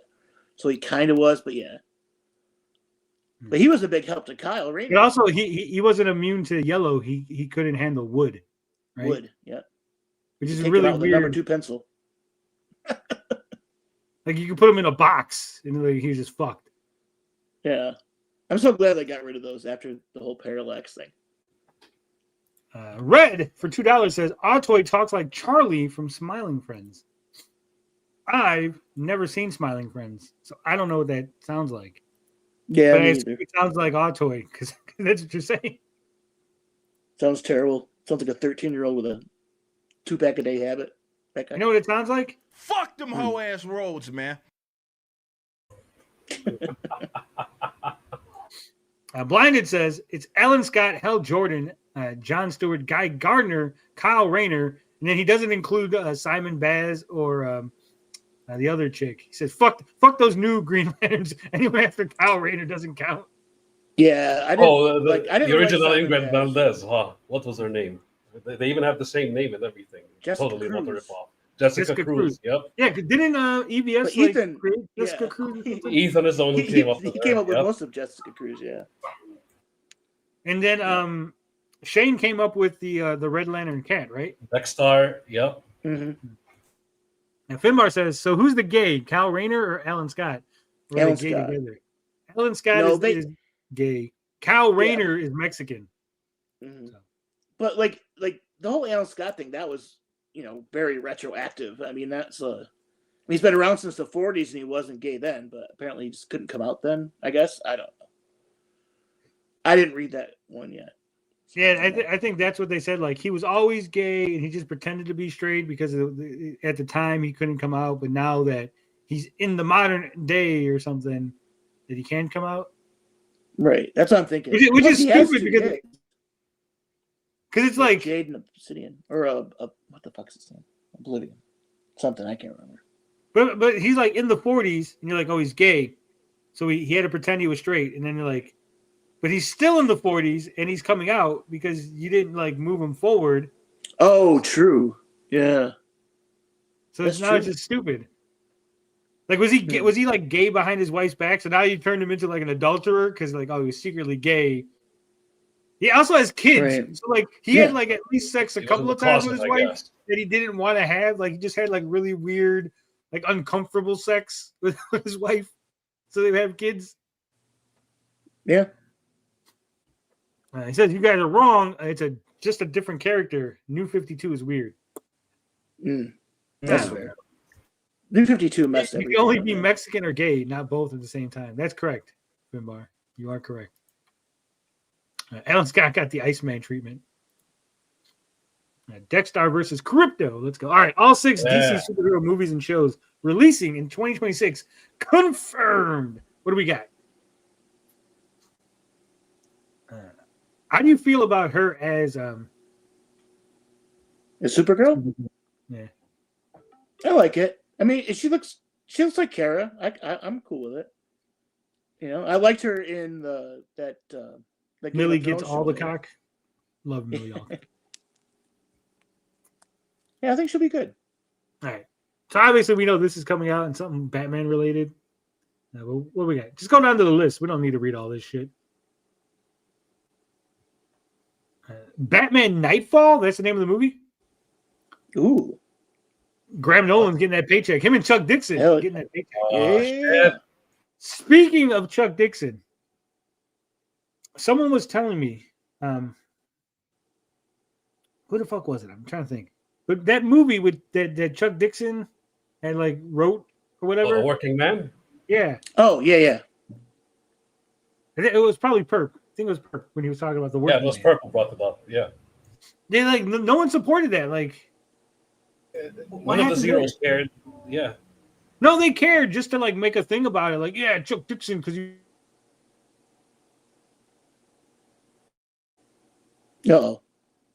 Oh God, we lost Tony It's again. gonna be great, and then like none There of he them is. talked about it afterward. We lost you for a second. I was very upset. I was yelling. I said the N-word. You got censored. Yeah. Were you triggered? Actually, whenever I get cut off, it's because I'm dropping information that could lead to the arrest of Hillary Clinton. And so, No. Oh shit. Gotcha. Working Man was a flop. That's what I'm saying. Like it flopped, and these guys were supposed to support it. Like I saw that in theaters, not knowing it was a Chuck Dixon movie until I saw it in the credits, and then he Chuck Dixon my ass. Nobody wants that.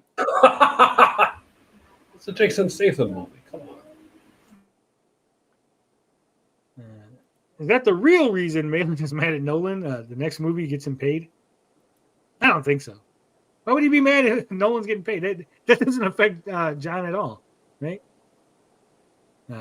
Chuck didn't write the screenplay; it was based on his book. Yeah, but he got to have gotten royalties, and people were building it up like the Chuck Dixon movie. This is the Chuck Dixon movie based on the Chuck Dixon book. And Eric July, he worked for Eric July, right? The legendary Chuck Dixon. He's in the Riververse now. See. So Batman Nightfall. So a Riververse writer has a flop. We could be like, look at that flop movie from the Riververse writer. The marketing failed to say none of you niggas is Chuck Dixon. That should have been the marketing. Yeah. They should have just been Eric July saying that. Yeah. Did you write this movie? No, because none of y'all niggas is Chuck Dixon. It would have been great. That needs to be on a shirt, right? None of us niggas is Chuck Dixon. Like I want that shirt. Merch. I want a shirt that says none of you niggas is Chuck Dixon, and then I'm gonna buy a shirt for Chuck that says this nigga is Chuck Dixon, and he has to wear that one, right? Nice. All right. So Batman Nightfall. I think this is they're jumping the gun. Is this right from the DC animated universe, or is this from the actual DCU? See, they're That's doing a an separate animated thing. movie. Yeah. That's what I heard. It's Because confirmed. the DC released animated sometime in universe is wholly separate than Right, but this doesn't say DC animated. It says the multi-film Batman project. Oh. Yeah, they Scroll they down, already maybe- did the animated one, and I think they're doing it for the DCU. Oh no, Blinded says this is animated. So now they're doing another animated Nightfall? They didn't do Nightfall in the DC animated universe yet. They did Death of Superman twice. All right, scroll on. It's gay. Scroll on. Oh, right, no, not all of them. Just no, up, TJ. Scroll to the words after the advertisement. There you go. Seeing this story in animated format is exciting because it allows fans to experience Batman's downfall as his rogues gallery wreaks havoc in Gotham. It'll be good, but here's the thing: like, if it's not connected to anything else, right? If it's like a wholly its own thing, right? Then you have to be like, it has to be like, oh, Batman has been Batman for years. We just haven't shown you any of it, and now we're at the Bane story, right? Like, it's not like the fourth movie in the Batman animated movie library, right? Because all those movies are different. Like, they're not the same Batman necessarily, right? Right. Yeah. Which is, I mean, the animated universe does like this. They'll take one of the big storylines, and then they'll make it into a movie, like with Death of Superman and different. Yeah, things. they did Flashpoint like that too, right? Flashpoint, yeah. Long Halloween. That's what I'm saying. Like, they're good, joke. but like you need some sort of like knowledge of the characters and everything to like really enjoy it. I mean, this would be good for like you guys, like DC fans, right? Right. Not for newbies, no. Yeah. Do you think they'll be doing it to ride the higher off the Batman vs. Bane Absolute run? 100%. Yeah, Bane has been getting popularity because of Absolute. That's a good point. That Absolute Bane is just fucking ridiculous. It's so. That's why people like him.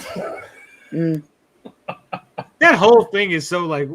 Although I will say the way they beat him, it's like, oh, it's Dark Knight all over again. It's like the Nolan. Okay. Without saying much. All right, scroll down. The next thing it looked like was a more Superman and Lois. My Adventures with Superman, season 3.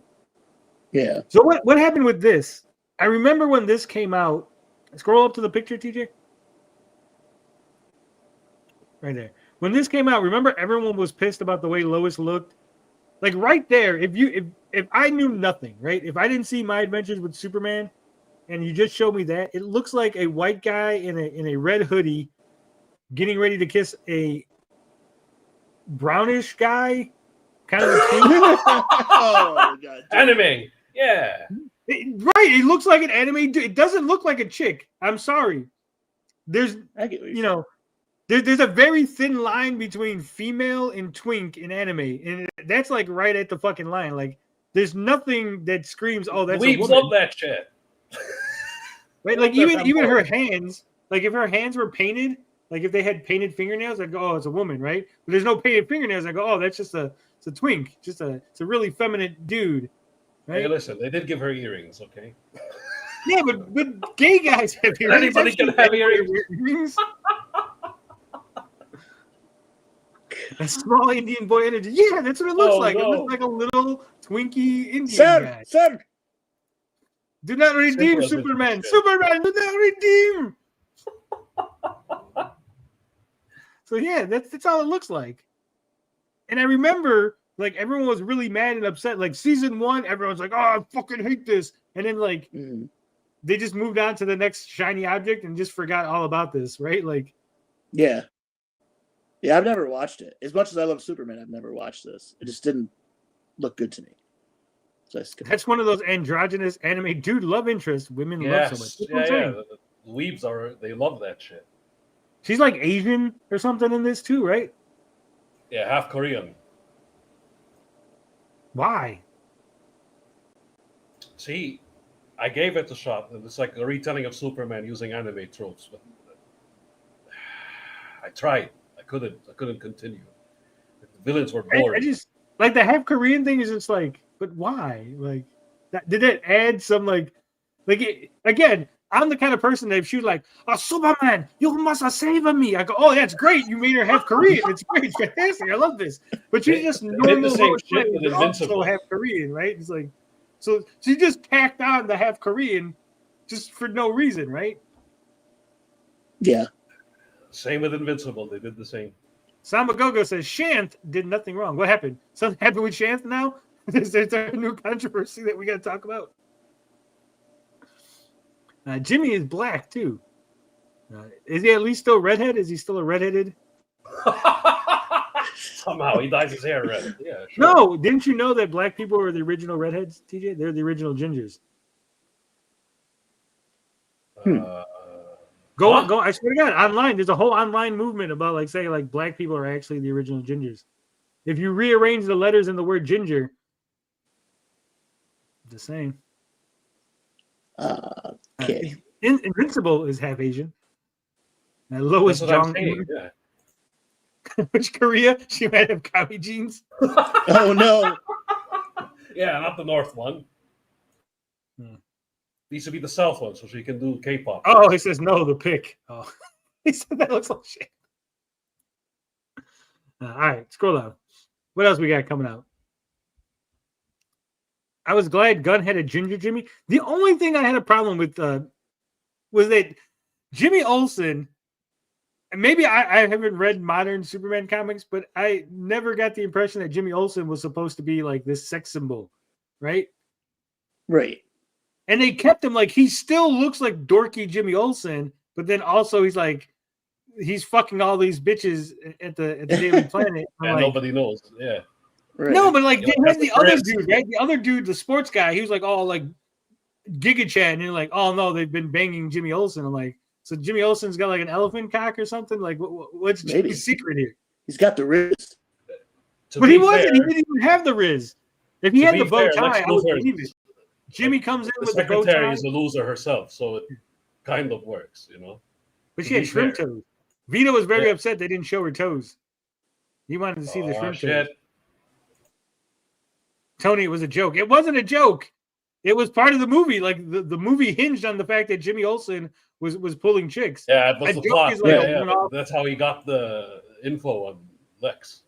Yeah, like a joke would be like if Jimmy was like, "Oh, those chicks are looking at me," and then Jimmy walks away and they're like, "Did you see Jimmy's fly was open?" Like that would be a joke. Like he thought he had Riz and he didn't, right? Mm-hmm. But like it wasn't a joke. It was supposed to be serious. Like Jimmy Olsen was banging a bunch of chicks, and Lex Luthor's girlfriend, who's a hot supermodel chick, Instagram influencer, was pining over Jimmy. She had Lex Luthor as her boyfriend, the richest, smartest man in the world.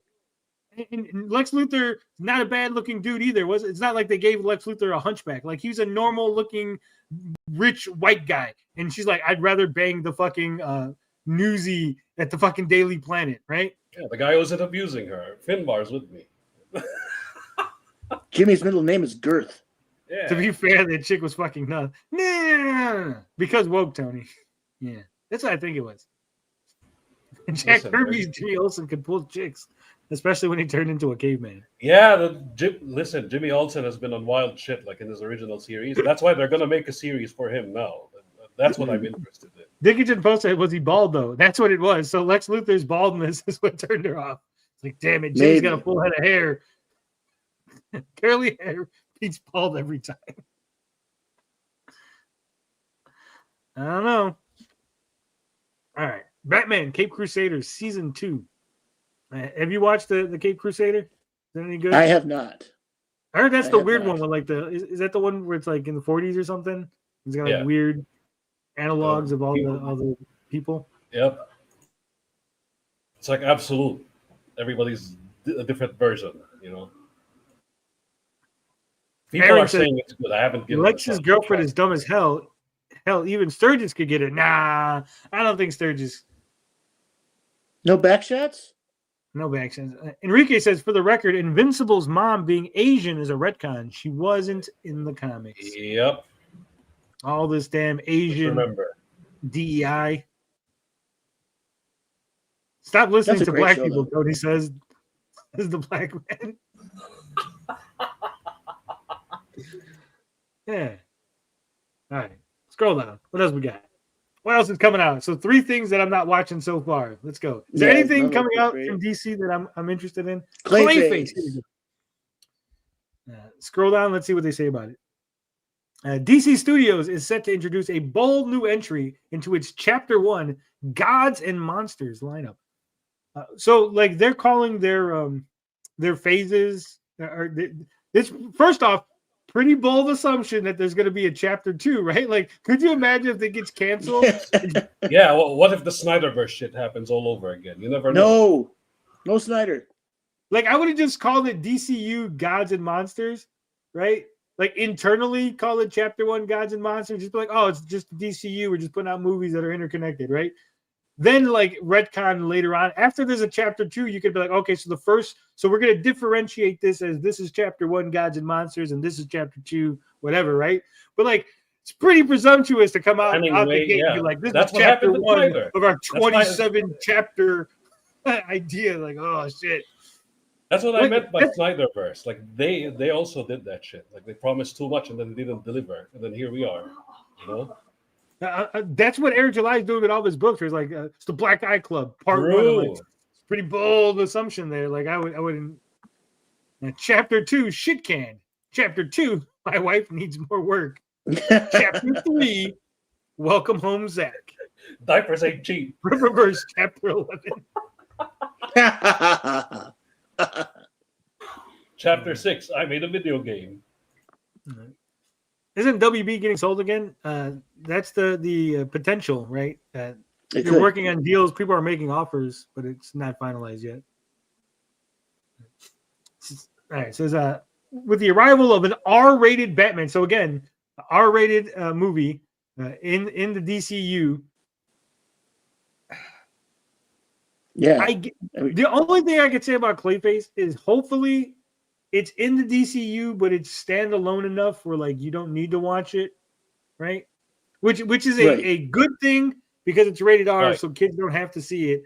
But it's a bad thing because you're basically telling the audience you don't have to see it, right? Like that was the benefit of the Phase 1 MCU. You had to see everything, right? Like, hey, you better watch the next movie because it's interconnected to the one that comes after it, and it's interconnected to the one that comes after that. Like it's an ongoing thing, right? Yeah.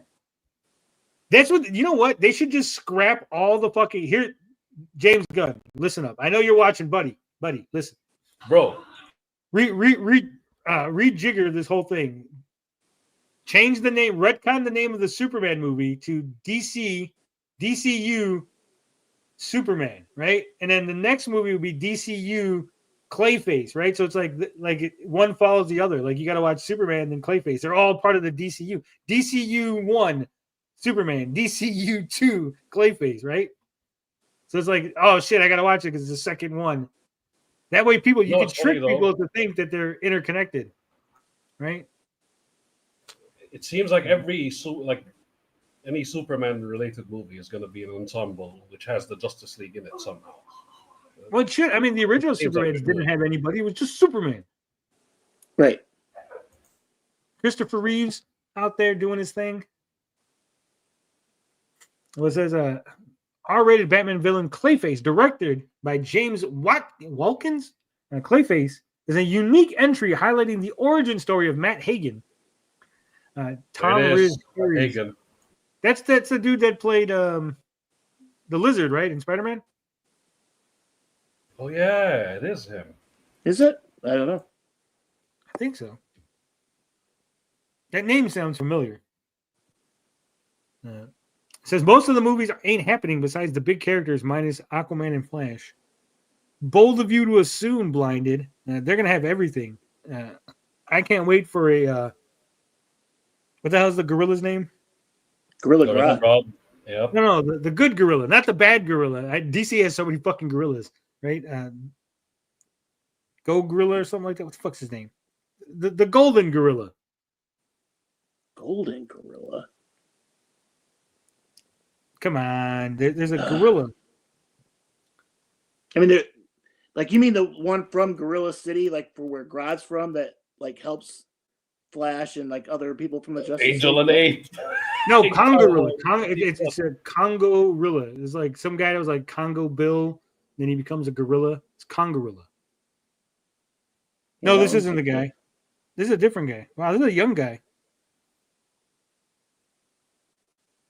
Not the Ultra Humanite. No, he's a villain. So this Tom Riz Harris is not who I was thinking of. But he looks like a really young classic Hollywood actor. He looks like he would be good as Matt Hagen. Cool.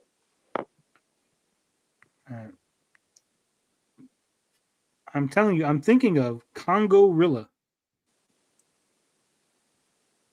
How is it that Monkey you guys Man and don't O'Brien. Make that a thing. That's a deep see? cut. Kongorilla, also known as the Golden Gorilla, and Bogadoo is a DC Comics and Vertigo Comics superhero who's actually an enchanted gorilla. How do I know about a more obscure DC character than any of you? That's a throwback, Tony. That's what I'm saying, Alec. Thank you. Because you have one of those minds that doesn't like lose information. I don't like. I heard that name and like it just stuck in my head. Reboot Lancelot, Link Seeker Chimp. No, I'm down for Detective Chimp. That'd be a great movie. We gotta have a crossover: Detective Chimp versus what the hell's the one in Marvel where he's like the assassin, the baboon? No idea. Damn it! Now I gotta look that up. Shit. Scroll down, TJ. What else? Hit Monkey. There you go. Thank you, TJ. Oh, okay. Hit Monkey. I've heard that. How is it that both Marvel and DC have like these weird like monkey characters? Like, you know what? Was there a big thing in like the 70s? Like, like a monkey. They really love apes and monkeys for some reason. Yeah. So we gotta get Gleek, the alien monkey. Yep. Detective Chimp and then Hit Monkey all together in a movie. Big crossover. Be awesome. Lanterns. This guy looks good as John Stewart. Not gonna lie. Yeah. Actually, yeah. Well, John was a Marine. I mean, this guy looks like a Marine. You know, like he has the cut and everything, right? The haircut. Mm-hmm. I don't know if I'm sold on the Hal Jordan though. Well, he's old man Hal. Yeah, old man Hal. Yeah. Yeah, but he looks. I mean, it depends. He looks broken down, like he's done with this shit. Like, oh, fuck, I'm done with this shit. Like, too old for this shit. Yeah, get too old for this. I want to hear him say that. Get too old for this shit, Dad. Nice. Scroll down. Let's see what they say about the Lanterns series. This is the only one that I might watch. Lanterns is an upcoming HBO Max series that will explore the mythos of the DCU's Green Lantern through the perspectives of its lead stars, Aaron Pierre's John Stewart and Kyle Chandler's Hal Jordan. Although Green Lantern stories are known for their cosmic-based stories, what makes Lanterns unique is the fact that it embraces a grounded detective story. I don't like that. Buddy cop elements, as both Hal and John are tasked with investigating a murder tied to a mysterious conspiracy. Another reason why fans should be excited for Lanterns is its episodic format, because it allows the show to further dive into the Green Lantern mythos, expanding the history of the characters like Sinestro, the Guardians of Oa, and Hal Jordan's time as a member of the Corps, knowing that he will be a veteran when the series begins. Okay, so I'm hold on. I'm already like weary when you're like, oh, it's grounded. Like you think Green Lantern's about a space cop who flies through space fighting aliens, but actually this show's a grounded detective story. Like, fuck, I don't want give me a grounded space detective story. Like he's going from planet to planet. He's like busting into like alien bars and shit, right? And give me that. That's what makes the comic so great. Get excited. EBS is going to get royalties. Yeah, he's going to make true. I was joking. I'm like with somebody. I was like, man, EBS is going to be sitting at his couch, like making sure, like, wait a minute, they're trying to not pay me royalties on that costume. I can see that black is exactly the way I designed the black, but they put a little thing on it because they're trying to screw me out of a royalty.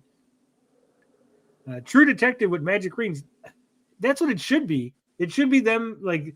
You could have a conspiracy, you could have all that, but like it shouldn't be like based like on Earth, or, like, grounded. It should be like a space conspiracy.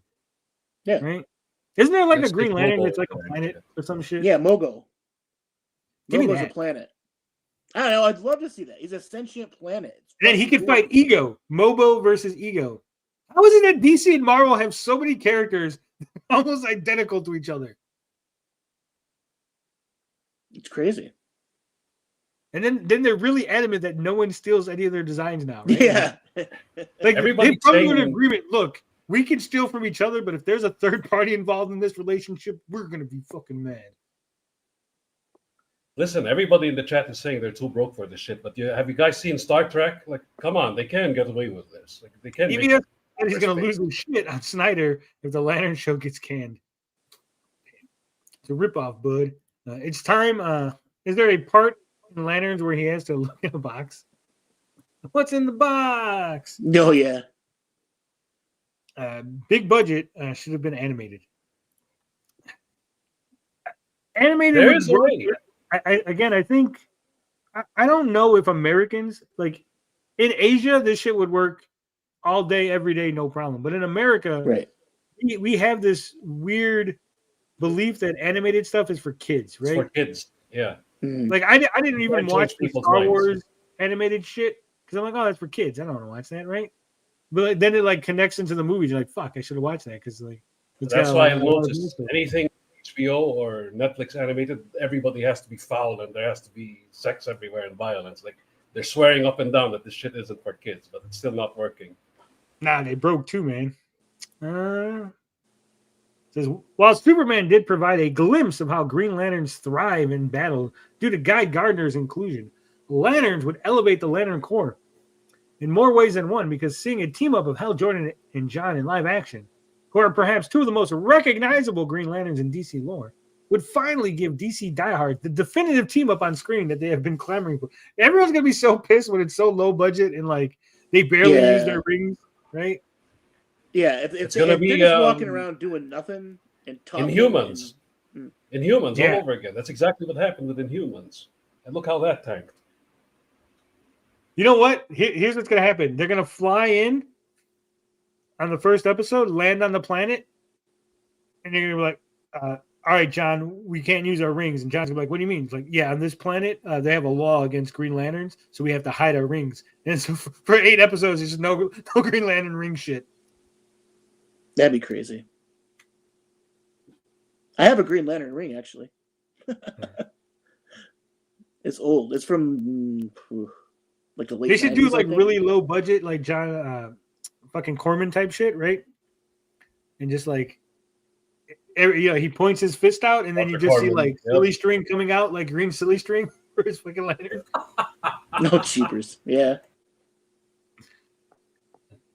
Star Or a Trek planet again. coincidentally mirroring Earth. Yeah. On this planet that looks exactly like Earth, our lantern rings don't work, so we have to take a spaceship off screen. All right, scroll down. And of course, we got Supergirl coming out. So far, there's one thing, and then with 2 things. I definitely want to see Supergirl. Yeah. I did like Superman. I thought it was good. I do wonder how they're going to handle Supergirl. I don't know if it could work. I want it to work, but I don't know. If it's too silly and it's too like, she's too like a party girl. Mm-hmm. It says following the success of Superman and her surprise cameo. Was it really a surprise? I think everyone knew about it. Yeah, everybody knew about it. Now, the most anticipated DCU project based on the excitement level is Supergirl. Is it really? I mean, there really isn't that many DC projects anyway, so like I guess There's nothing else. Yeah. I would think the Lanterns is more because it wasn't Lanterns like announced a long time ago? Wasn't it announced like almost way It's been a back in the while. gap? Yeah. I think it was announced before James Gunn came into the DC, right? You know, I think you might be right. At least the idea was floating out there, and then he kept it going. Tom King's book is crap, but it sounds like they're completely redoing it. I thought Tony would be on board with a drunk white girl looking for some dick. Dude, I love Millie Alcock. I think she's hot, and I think she's going to make a good Supergirl. I don't think it's going to work in a general audience. Again, I'm not really up on like a lot of DC lore. I know some things. Like who's Supergirl's big enemy? Is she going to fight the horse? Who's she going to fight? Right. Even when they like, I watched the Supergirl movie from the 80s. Oh, the OC witch. I remember that. Yeah, one. she just fights like a witch. It's like there's like even back then they didn't have anyone for her to fight. It's like, who's she gonna fight?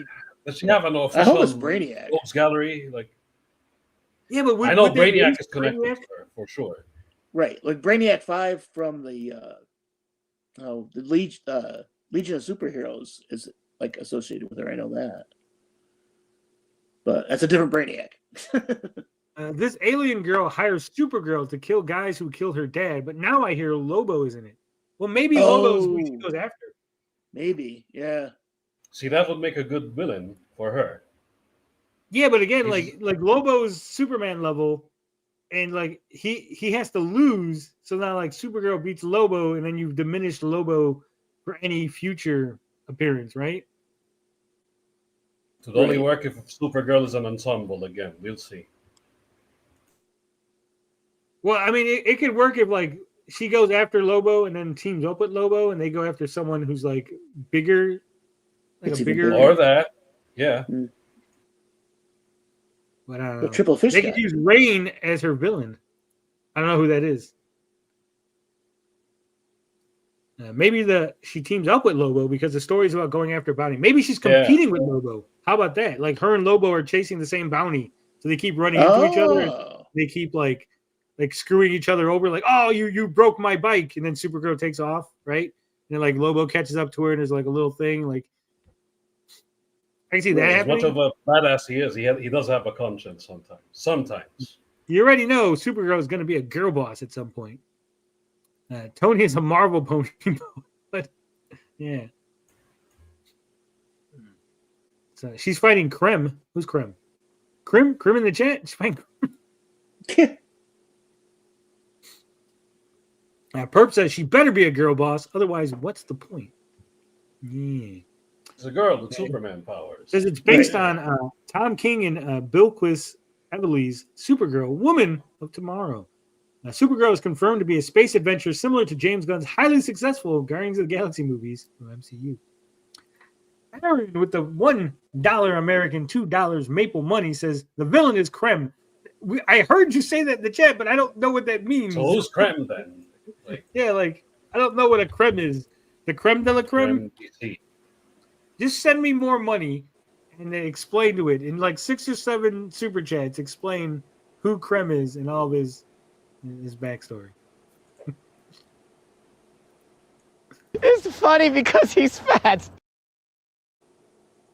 Krem is gay. He looks like John Carter, like from what I'm seeing. Krimko threatens to grape Supergirl's family, and she takes exception to it. Supergirl's gonna save what's her name? The redhead from Friday Night Tights. Fuck. Oh, Ryan Cannell? No, I said the redhead, the chick. What the hell's her name? Oh, Chrissy Mayer? Yeah, Chrissy Mayer's being threatened by Grimkel, and Supergirl's hired to stop him. That's what it is. We found the plot. I'm gonna look up what a creme is. What the fuck is a creme? Creme, what I mean, local news and information. Creme.com. No, that's not what I want. See, that's how obscure your character is. If I put in creme and the first thing is some like other company, right? Creme, mainstream universe. He's literally Creme of the Yellow Hills is a pirate and assassin hailing from a distant world that orbits a red star. Wow, that sounds super fucking boring. Well, she does go to planets with red stars so she can drink. Supergirl winds up drunk at Chrissy Mayer's comedy show. She mistakes it for a funeral. Oh.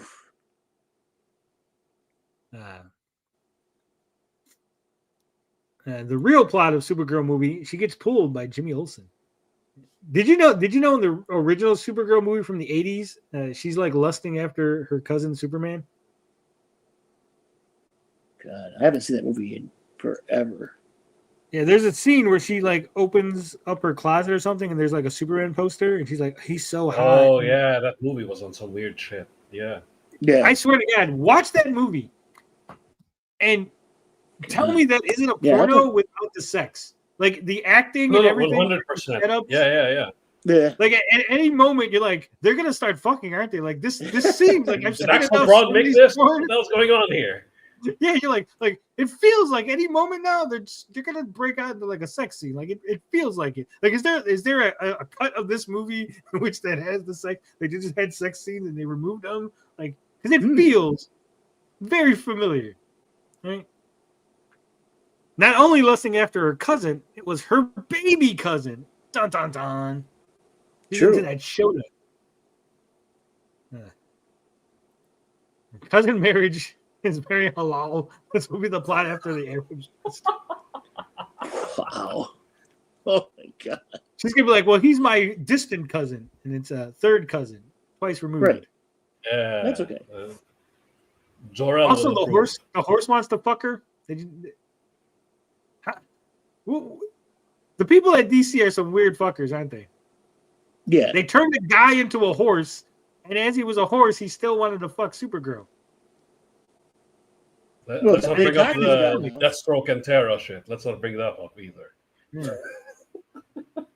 Yeah, that's creepy shit. The horse is in Tom King's book. Oh shit, we're gonna get the horse. It's gonna happen. All right, that's enough of that shit. All right, TJ, bring us the articles, starting with the Battlefield 6 one. Let's talk some video game shit. I found this very, very interesting because the amount of cheaters, like the amount of people trying to cheat in fucking Battlefield is insane. Like, first off, what do you get from cheating? Like, you paid $60 and you're like, I'm going to cheat and beat all these guys online to what? To feel better about yourself? Like, how do you even get anything out of that?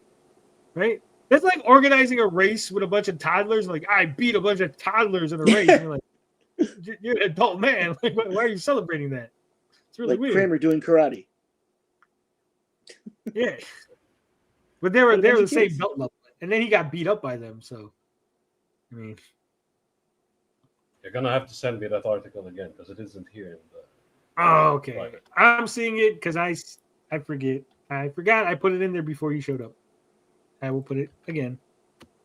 Boom. It's the latest one that was in there.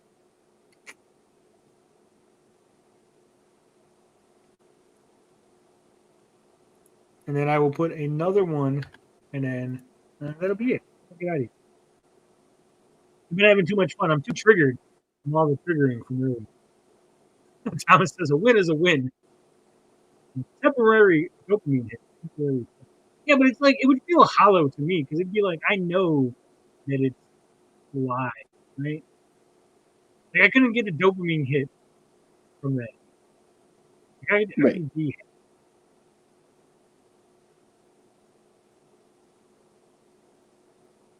Fucking A, how am I supposed to get rid of this now?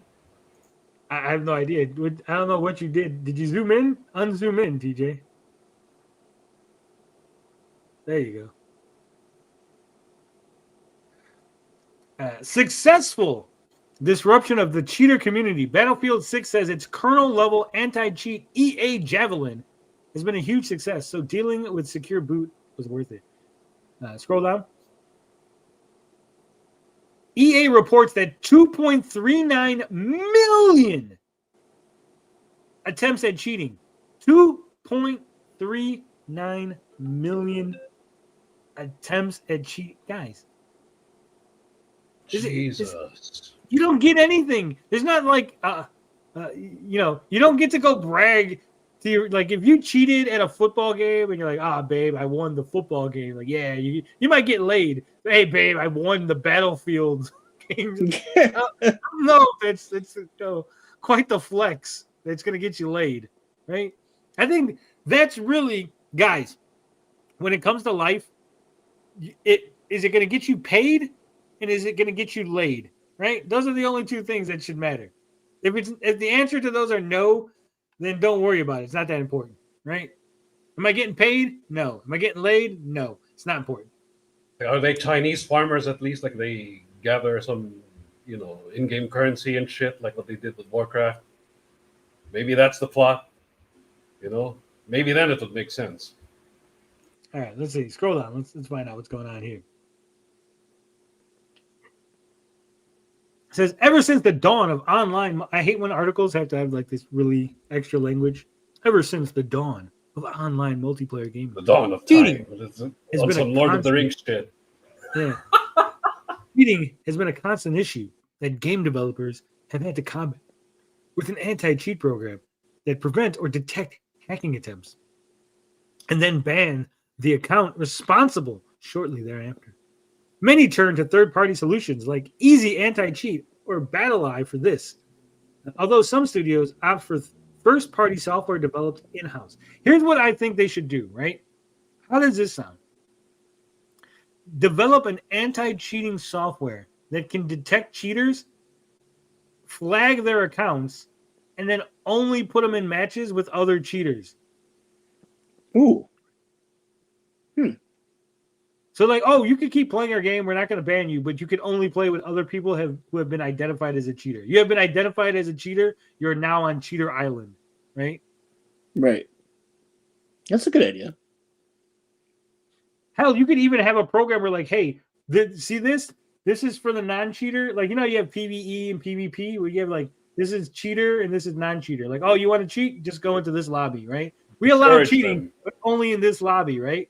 We won't ban you. Like, they should actively say, look, if we catch you cheating in the non-cheating lobby, we'll ban your account and you're gone. But we have a cheating lobby for cheaters. Like, you can cheat as much as you want in the cheating lobby, right? With the other cheaters. CD Projekt Red used to do that. Like, if you pirate their game, you get a version that's completely busted. And you're forced to buy the original anyway. Dude, there's one game where like if you get a pirated version, then like a character like it stalks you through the whole game. Like it's an unkillable boss character that like stalks you, and so like people have now gotten the pirated version to see if they can like beat the game with this like unkillable boss constantly trying to kill them.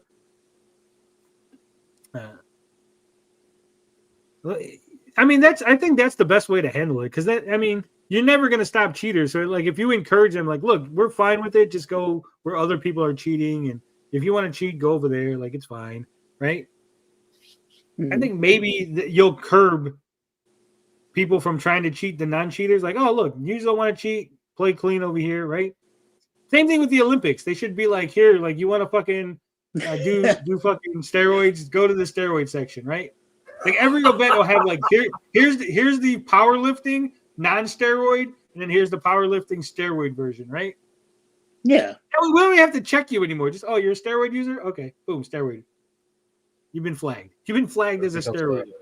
The Baki Hanma tournament at that point. Everybody. If you're a cheater, you have a permanent clown wig on your character. Just put like a permanent "I'm gay. I like sucking cocks" on your character. So like really shame the cheaters. I like putting my finger up my ass. Something really weird, right?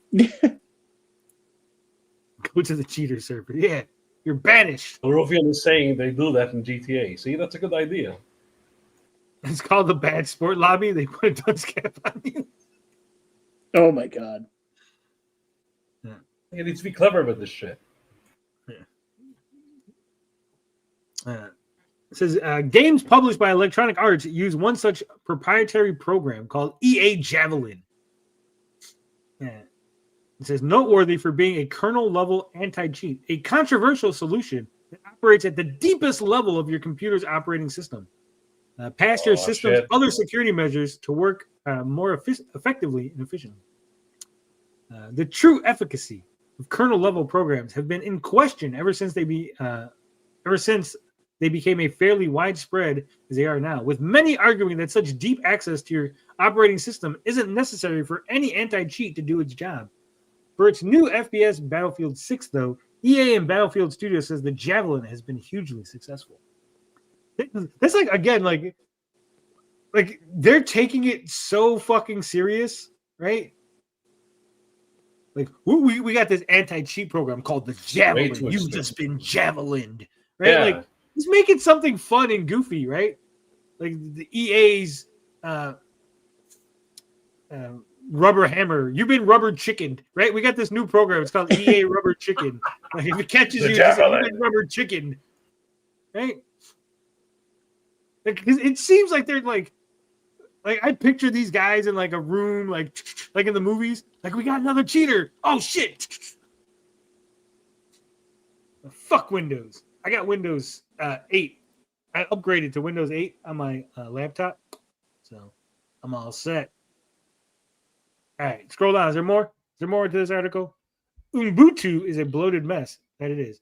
It says the news comes in a new report from the Battlefield developers in which it was announced that since the game's October 10th launch, millions, 2.39 million cheat attempts have been blocked. So since October, what is that? A month? 2.39 million attempts at cheating in a month. All from India. It's all the same Indian server. 100% it's from India or China.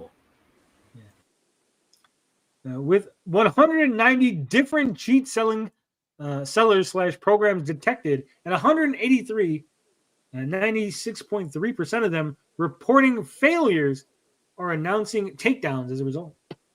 Battlefield Studios also announced that in the shooter's opening weekend, damn TJ in his small text. Let me see. There we go. It had a match infection rate. See, again, like this sounds like so serious. There's a match infection rate. Like that sounds deadly. Like I'm like, oh man, like, people are infected. Like what's going on? Like I'd be like the match silliness rate. The silliness rating is off the charts. We're at a 96% silliness, buddy. Right? A measure of the percentage of games with a cheater in them of just 2%. We're only at 2% silliness. See, meaning 98% of Battlefield in that time were hacker free. A graph further shows that in the month after launch, that number has only slightly grown to an average of about 2.3 to 2.5%. See, guys, so when you're complaining in Battlefield that it's a bunch of hackers or cheaters, EA's like, no, you just suck at the game, right? Only like 2.5% of our games have cheaters. So get good. If you lose, look at this. So think about it. Out of every 100 matches that you lose, you can only blame 2 to 3 of them on cheaters, right? On average.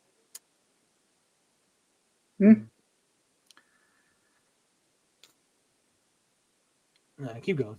The match infection rate of games played during Battlefield 6's open beta. A big reason for this successful disruption of the cheater community was the ability to test and improve Javelin during Battle 6's open beta weekend in August, during which over 1.2 guys, there was a beta and 1.2 million people tried to cheat. Wow. Again, this is so it's a beta. You're getting access to the game early to test it out and help the developers make sure it runs smoothly. And your first thought was, you know what? I need to cheat. I need to win the beta. Right? It's like my dad's dying wish is that I won a Battle 6 beta. Right? It's like I don't get this shit. I really don't. Like, how is that fun?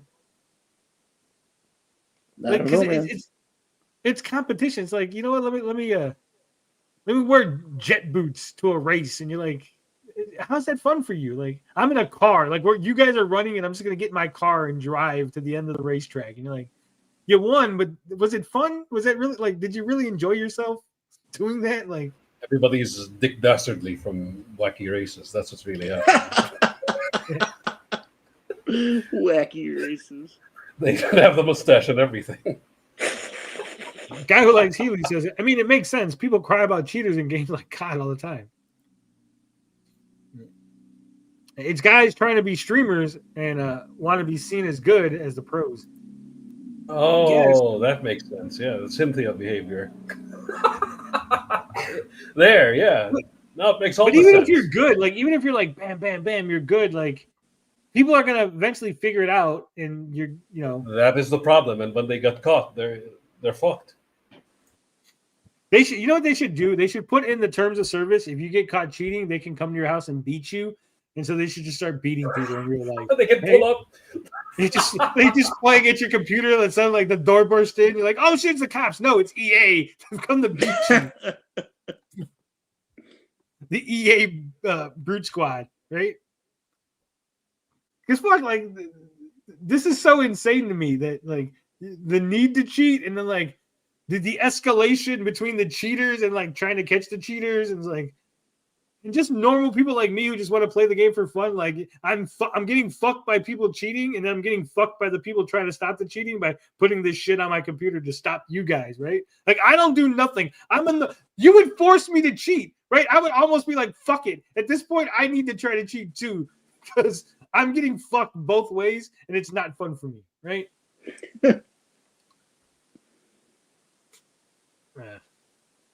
It's like when Elon was caught paying people to play Path of Exile for him to level up so he could seem like a gamer. Oh, God. And wasn't that what happened with Sniper Wolf? Caught being terrible at gaming and terrible at life when she pulled up the Jack films. Oh, God, yeah. Oof. She was also pulling up. Look at that. Meanwhile, Counter-Strike 2 players are busy gambling. Be like my degenerate people that is the Counter-Strike 2 community. Says the widespread use of a secure boot, a security feature enabled in your motherboard BIOS that combats malware and other untrustworthy software, was also a factor, with an adoption of the required setting rising from 62.5 to 92.5 by the end of the beta. That's again super fascinating, but also so fucking sad. Enabling secure boot is kind of a pain, and in some other FPS title like recent Call of Duty games, it, as well as a kernel-level anti-cheat, has struggled to effectively counter cheaters. Like, we're going to get to the point where, like, I'm making the joke that, like, EA should come beat you, right? But if you're going to cheat at a game, right, why don't you just do that? Huh? Like, forget modding it so, like, you don't lose. Just be like, I got your location, and I'm sending thugs to your house right now to beat you so I can win the match. That's right, I won because you got beat up in real life while you were playing. Right? Like, at least that would be fun. It'd be interesting. Right? Like, oh, I've changed it so I can only get headshots. Like, oh, that's kind of boring. Right? I made it so, like, people go to your house and beat you up. Like, oh, that's kind of cool and badass, right? That's badass cheating. Like, you figured out my location and you hired thugs to come beat me up so you can win a game of Call of Duty. You deserve that win, sir. Sir, you went the extra mile. Iron Pinkertons. Of course, the fight against cheaters is never ending. So Battlefield Studios, you know what? Just make it so that you're only playing by yourself and everyone else is bots all the time, but never tell anyone, right? Make everyone think that they're in a game with real people at all times, but no one's ever in a game with real people. Everyone is just playing by themselves. Like, you're connected online, so you think that you're like, I'm winning matches online against people, but it's just you and a bunch of bots. Show, but you're online. Yeah, everything's fake. Like, the UI shows you're online. It even like does like fake lag every once in a while. It like shows your internet connection dropping. Make it so it stutters, like the game stutters, and like there's like lag in the game. So like it really gives you the online feel, but like you're just not online. Just fucking with you. Just fucking gaslighting. Make the game gaslight you to think that you're in an online match. There you go. I remember that once there was a programmer that went to another player's house to cut off his power. That's what I'm saying. Like, shit. Pulled up. It says it also plans to address the use of third-party cheating hardware, peripherals like Cronus Zen that convert mouse and keyboard inputs into controller ones, giving M&K users access to a gamepad aim assist. The developers acknowledge that some use these for accessibility and recommend official solutions like the Xbox Adaptive Controller and PlayStation Access Controller. I'm going to cheat by hiring someone who's really good at the game to play all my matches for me, right? I'm going to be on the voice thing, like gloating about me winning, and it's just going to be someone else playing, and I'm going to feel good about myself. Because that's what it's coming down to, basically, right? That's how content creators the rising cheaters in gaming is a symptom of that instant gratification mindset that's so prevalent these days. People don't respect the grind and the satisfaction of said grind. You know what I think is to blame for that, Rotham? It is the participation trophy mentality, right? Everyone won. Everyone's a winner. So you never had to try, right? If you got a trophy every time you ran a race, why would you try to improve, right? But if only the winners get a trophy, then there it is. Like you have to prove yourself. You have to grind. And you would get that mentality as a kid, right? As a small child, knowing that only the best get the trophy. So you work hard because you can't cheat in real life in a lot of things, right? Mm-hmm. That's how we had it growing up. There was no cheating. There was no trophies. It was just me There's no being crying smart in in baseball. class and everybody isolating me for being smart. It's really sad. The Souls games are the extreme opposite. Get good. Our game is jank, but get good. Cheating is a form of toxic trolling, just like how you comic nerds do things here. Everyone is fault. Shut up. Says, nah, this is about fucking losers who can't accept that this shit is just a video game. Plus, it's a form of... I used to cheat on old single-player games. A lot of broken or difficult games were playable with cheats. I mean, Game Genie was a thing where like, hey, here's a thing so you can cheat at your Nintendo games. It's like, oh, okay. I think it comes from the whole I'm a gamer stigma. Your opinion is more valuable because you're better than others. Yeah, I mean, a lot of the zeros, the Smash JTs of the world, they have that same opinion. Like, oh, this guy only played X amount of games, or he only got so many. Sturgis. Yeah. His opinion doesn't matter because he didn't platinum Elden Ring twice. It's like Stony Pony, bud. Elden Ring to tell you why a game is good or not, or why you should buy this product, right? Hell, even the FBI warned us that cheaters never won in arcades back in the day. That's right. At the beginning of a lot of arcade games, cheaters never win. Yeah, it's true. All right, we're done with this. They're gonna have all kind of technical shit. We don't need to go over that. Bring up that second article. Because I mean, this is for 56K Warning has been waiting for this one. This is his jam. It's right up his alley. Fortnite is the head wounds game. Oh shit! All right, this comes from a time extension. After recent pre-order woes, the A1200 is finally available to order in the U.S. Look at that! All my old school gamers, you can get yourself an Amiga 1200. Scroll down. There it is. Look. Scroll up real quick, TJ. Back to the picture. Don't you want that? Look at that. That's a real game system. Yeah. Real gamers. I get nostalgia. I understand looking back at a simpler time. Like, man, that was really fun. You know, staying up late. Like when I used to stay up late with my cousins and stuff, and we would play Gauntlet. Right? Gauntlet was the game that we were grinding on Nintendo with my cousins. And it was fun, right? But I have like zero desire to play Gauntlet. Like it's so bad, like compared to the things we have now, right? Mm-hmm. Like the only way I could see you wanting to play Amiga games is you grew up with them and then you just never played games after the Amiga, right? Like you played Amiga and then you just never got to play another video game. So that's the only form of reference, right? It's like you fucked a fat chick and you never fucked a non-fat chick, so you just like want to fuck fat chicks, right? That's all, yeah. Christ. I'm just saying, like, it's the only way I can explain play it. a baffler, you know, like one of the newer ones. What the fuck is Tony talking about? You know what I'm talking about. God damn it. Scroll down. There are some retro-looking new games.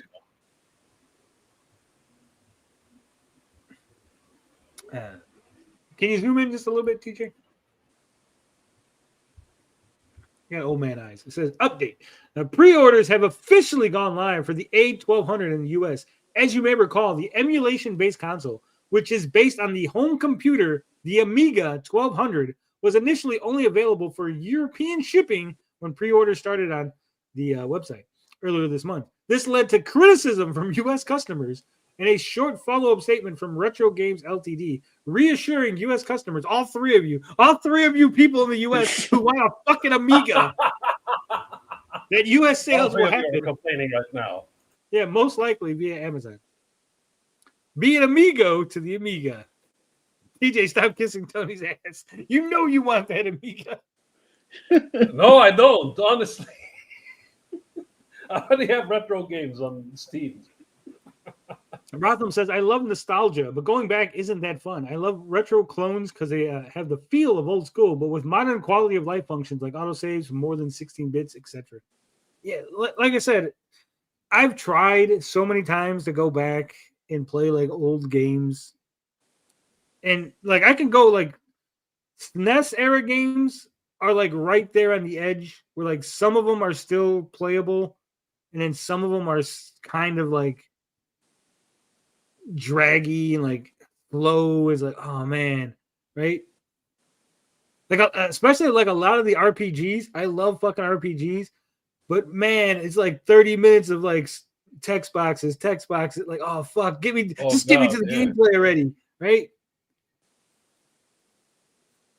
56K warning wants to play the Amiga with his Amiga Diddy in prison. Why get an Amico when you can get an Amiga? Right? Oh, shit. Well, since then, a new store page has appeared on Amazon in the U.S. with the device being priced at $180. And that's the other thing, right?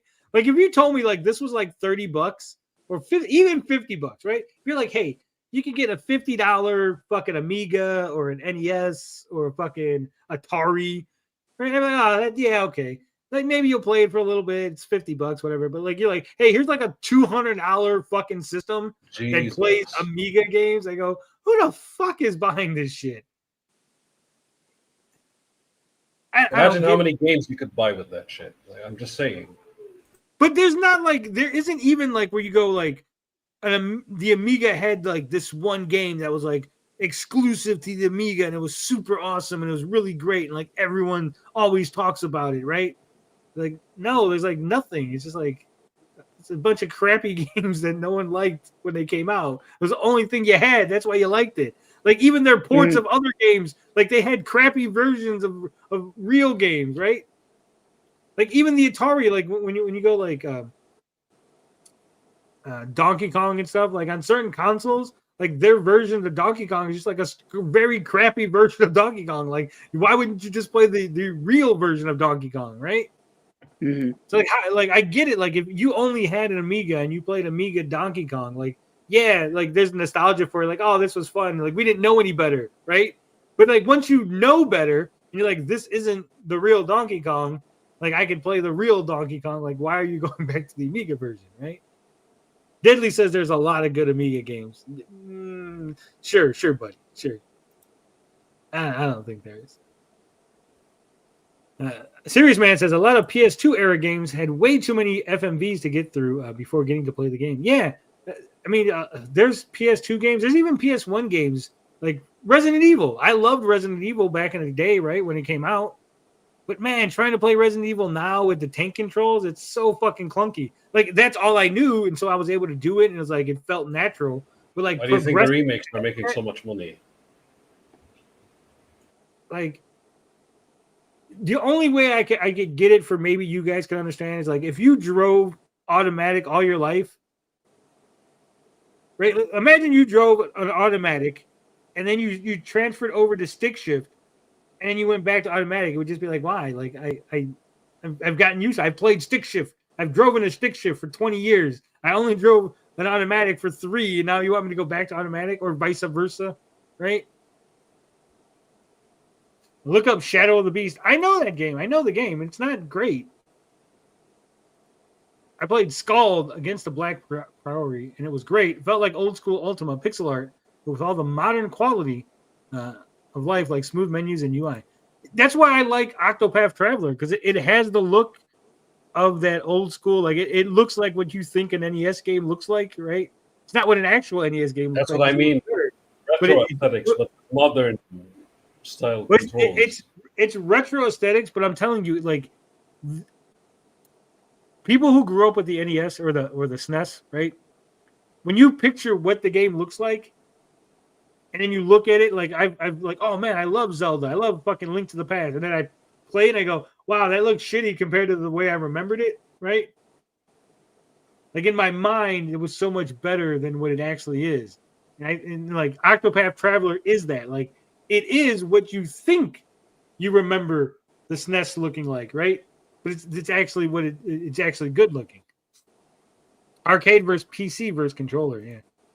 Not gonna shit in a hole on the ground once you used to toilet. Yeah, exactly, Jay. We're gonna go back to shitting on the ground. I'm not gonna Tony's a downgrade new myself. gamer, a new G gamer, retro gaming tourist. You see, Look, G-Bud? all I'm saying is, when I was a child, when I was a baby, I used diapers, and then I learned how to use the toilet, and I've never gone back to wanting to use diapers. I've never looked at a diaper and went, man, it'd be really nice to, but for old time's sake, to use one. I go, no, like that's just bad. Yeah, wait till you're 80. maybe I go full circle. That's right. Memory added extra detail. It did. Like nostalgia blinds you. Like rose tinted glasses, as they say, right? Like everything looks and feels better in your mind. Tony's acting like he can't eat grandma's food because it's too old. No, I can't eat grandma's food because she's dead. Thanks for the reminder, 56K. I actually didn't have scalloped potatoes this year. Oh my God. Thanks for reminding me. 50. So we're sitting down at Thanksgiving dinner, right? And my mom looks over at me. She goes, do you want scalloped potatoes? Right? And I go, shit, you got scalloped potatoes? She goes, no. I was just asking if I made them, would you have eaten them? I go, yeah, why wouldn't I eat scalloped potatoes? Go, oh, because your brother, he eats them and he gets sick because, it's too much cheese and makes him, get the shits. And I go, that's him though. Like, that's not me. Like, I've never, like, I can eat cheese. Like, why would you tease me and say if there's, I love fucking scalloped potatoes. Every year, we always have scalloped potatoes. Grandma used to always make scalloped potatoes. Why would you even put the idea in my mind? I wasn't thinking of them. And now I know that I'm missing scalloped potatoes from this meal, right? Like, I didn't realize it until you said it. And now I'm like, fuck, I want some scalloped potatoes. I know it's not important to the rest of you, but I just really wanted scalloped potatoes.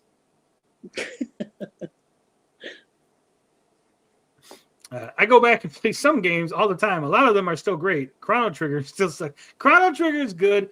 I think on the PS1, it's very slow with the FMVs, and there's something about it. It just doesn't feel as clean and crisp. The SNES version feels snappier, if that makes sense. I don't even know how, but like the SNES version runs quicker, like the frame rate or something about it. Like PlayStation 1 is slow. That's why. Tony's first world problems are traumatic. I hope he can. They really are. Okay, I have traumatic first world problems. Okay, every year, it's nice, cheesy scalloped potatoes, so delicious. Then we have extras. They always make a big tin, a big like tray of scalloped potatoes, and there's like scalloped potatoes for days, like 3 or 4 days afterward. There's leftover scalloped potatoes. And it's just at some point that you've eaten most of the potatoes, but there's still like all kind of cheese. So you're just scooping like this big clump of just cheese, this cheesy goodness onto like your mashed potatoes and your turkey from the scalloped potato dish. And I don't get that this year. Damn it. Damn your brother's lactose intolerance. Yeah, I know. I don't know how he's got it either. I don't have it. No one else in the family has it, as far as I know. Like he's the only one intolerant of his lactose intolerance. I am. Oh yeah. So take one for the team, bro. Just eat the damn scallops and just shit. Right. He also, for whatever reason, my brother, if he ever hears this, he's gonna be really mad. But he doesn't like pooping anywhere other than his home. Yep. I get that. So like when he goes out, like he'll have to come home, like oh you he's like, what happened? Like every once in a while, like, oh, what happened? And he's like, oh, I had to come home early from whatever. Like, why? Oh, I had to use the bathroom. Like, wait, why didn't you just go there? Like he's got like poop anxiety or something. Like he doesn't want to poop at other people's houses. Well, yeah. It's so fucking weird. You don't want to stink up someone else's bathroom and get your balls busted. I guess. But like even at the store, like he won't poop at the store, like the baseball game or anything. Public restrooms are gross. Like he just won't poop anywhere other than his home. So weird. Hmm. Also, there's a lot of good reason a lot of horror indie games use PS1 aesthetics. The more melded textures leave more to the imagination. Yeah, I mean, that's But fine. those are new games. Again, that's my argument. That's what I've been saying this entire time. Like all the games I get are like retro looking, but they're modern. See?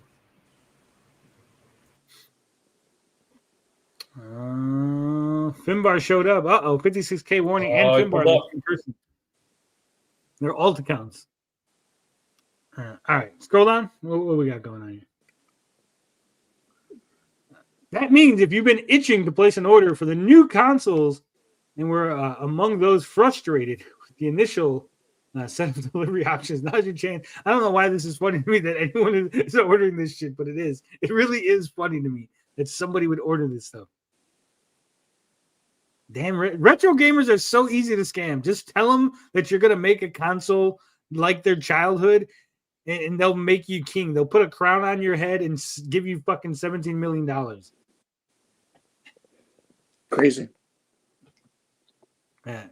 By the way, some of you guys missed it. So earlier, when I was fixing up the computer, seeing if it worked, I went to StreamYards, and I still have access. So Saggy, Ray, she quit YouTube, so she's like, well, remove me from the StreamYard so you can put someone else on if you need it, right? But she never disconnected her YouTube channel or her Twitter. So I can still go live. Like, technically, I could go live on her channel. And so I was testing. I was like, no, this, because she's disconnected, I'm like, that can still work, right? So earlier, I went live on Saggy's channel, and I played a Miko video. And, like, out of the woodwork, all, like, these old school Miko people showed up in her chat. I was like, this is fucking weird. Wow. Tony should be thankful that I am a functioning human being and not going all Cynthia on his ass. It's funny to me that Tony thinks this is funny. Damn it, Samagogo. All this over the Amiga. Look at this. Now's your chance to act ahead of the console's launch next year. In addition to the US, an Amazon page is also available for Australia/New Zealand. And we've also seen listed on some other retailers' website like EB Games Australia. So there you go, guys. If you're excited, if you want to get yourself an Amiga 1200, there you go. It's available for pre-orders. It'll be delivered next year. You need to give the key to TJ so he can take over when your internet dies like it does constantly these days. Wait, does this Amiga thing just emulate? Yes, it's just an emulator. Yeah. Like you're paying for a box. You might as well just get the games on your PC. Like that's why I'm baffled over this shit. They make reproduction of the Amiga board. This is just another wasted plastic. Already ordered the Commodore 64. Damn it! You say that, and I know it's not a joke. Look, I loved the ColecoVision growing up. That's what I grew up playing. The ColecoVision with the Atari adapter. It fell off the back of a truck. The Atari adapter fell off the back of the truck, and like the entire library of Coleco games fell off the back of a truck in the 80s in my neighborhood, right? And my dad was a huge gamer. We would play ColecoVision all the time. I would say like every weekend, because he would have off of work on the weekend, we would sit there and play Coleco games. My mom loves fucking Ladybug for Coleco. That was her game. She would play games with us. And still, I don't want to play any of those fucking games as an adult. As a 44-year-old man, I do not want to play a fucking Coleco game. Adventure, where you're like a little meatball. Have you ever seen Adventure? It's literally, the graphics are you're a meatball. It's not even, it's like your fucking meat wad from Aqua Teen Hunger Force with a bow and arrow.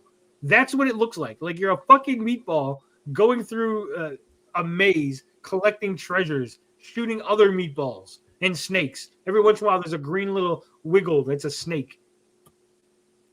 How was that fun? It was fun when there was nothing else, right? When I had no other toys, playing with rocks and mud was fun. Once I got toys, I didn't need to play with rocks and mud anymore.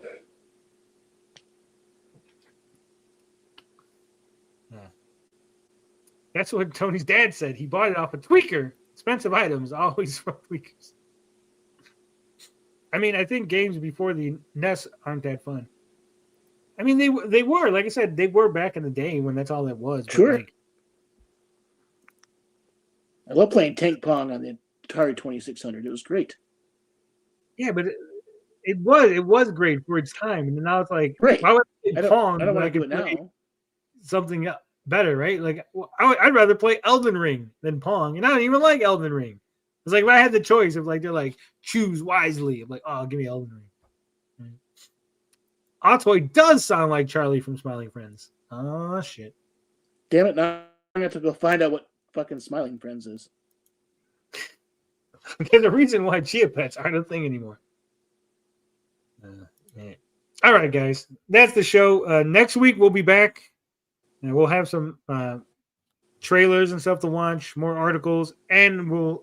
I'm going to put for December. We're going to go back to having the polls up on the channel, so we'll go over the polls, and we'll have the Ask Us Anything. We've been forgetting to do that, so we'll have the Ask Us Anything back. And it'll be open to everyone, not just members, right? And then we'll also probably do some member-only stuff. So now's a good time to be part of the membership. If you're not a member, I would snag a Frog Tony membership because, you know, we get really triggered around here. So you're going to get exclusive triggered members content, right? I might break things. Just behind the paywall. Be behind the paywall breaking things just for you guys. All right. Cosmic Invasion is Monday. Yeah, don't forget. Yeah, let's go. We'll play it next Sunday. This Sunday, I'm going to try tomorrow to see if we can get a CG Suburbs going. If not, we'll wait till next week. That way it'll be December. We'll launch it back in December. But we got to get back to promoting and talking about comic books and going over comic book articles and stuff. Not just drama, right? We love drama. It's fun. But I think 3 days out of the week, Friday, Saturday, Sunday, we take a little break, do some wrestling, some video games, movie talk, some comic book stuff, promoting, right? All right. As always, love, peace, booty grease. We out this bitch.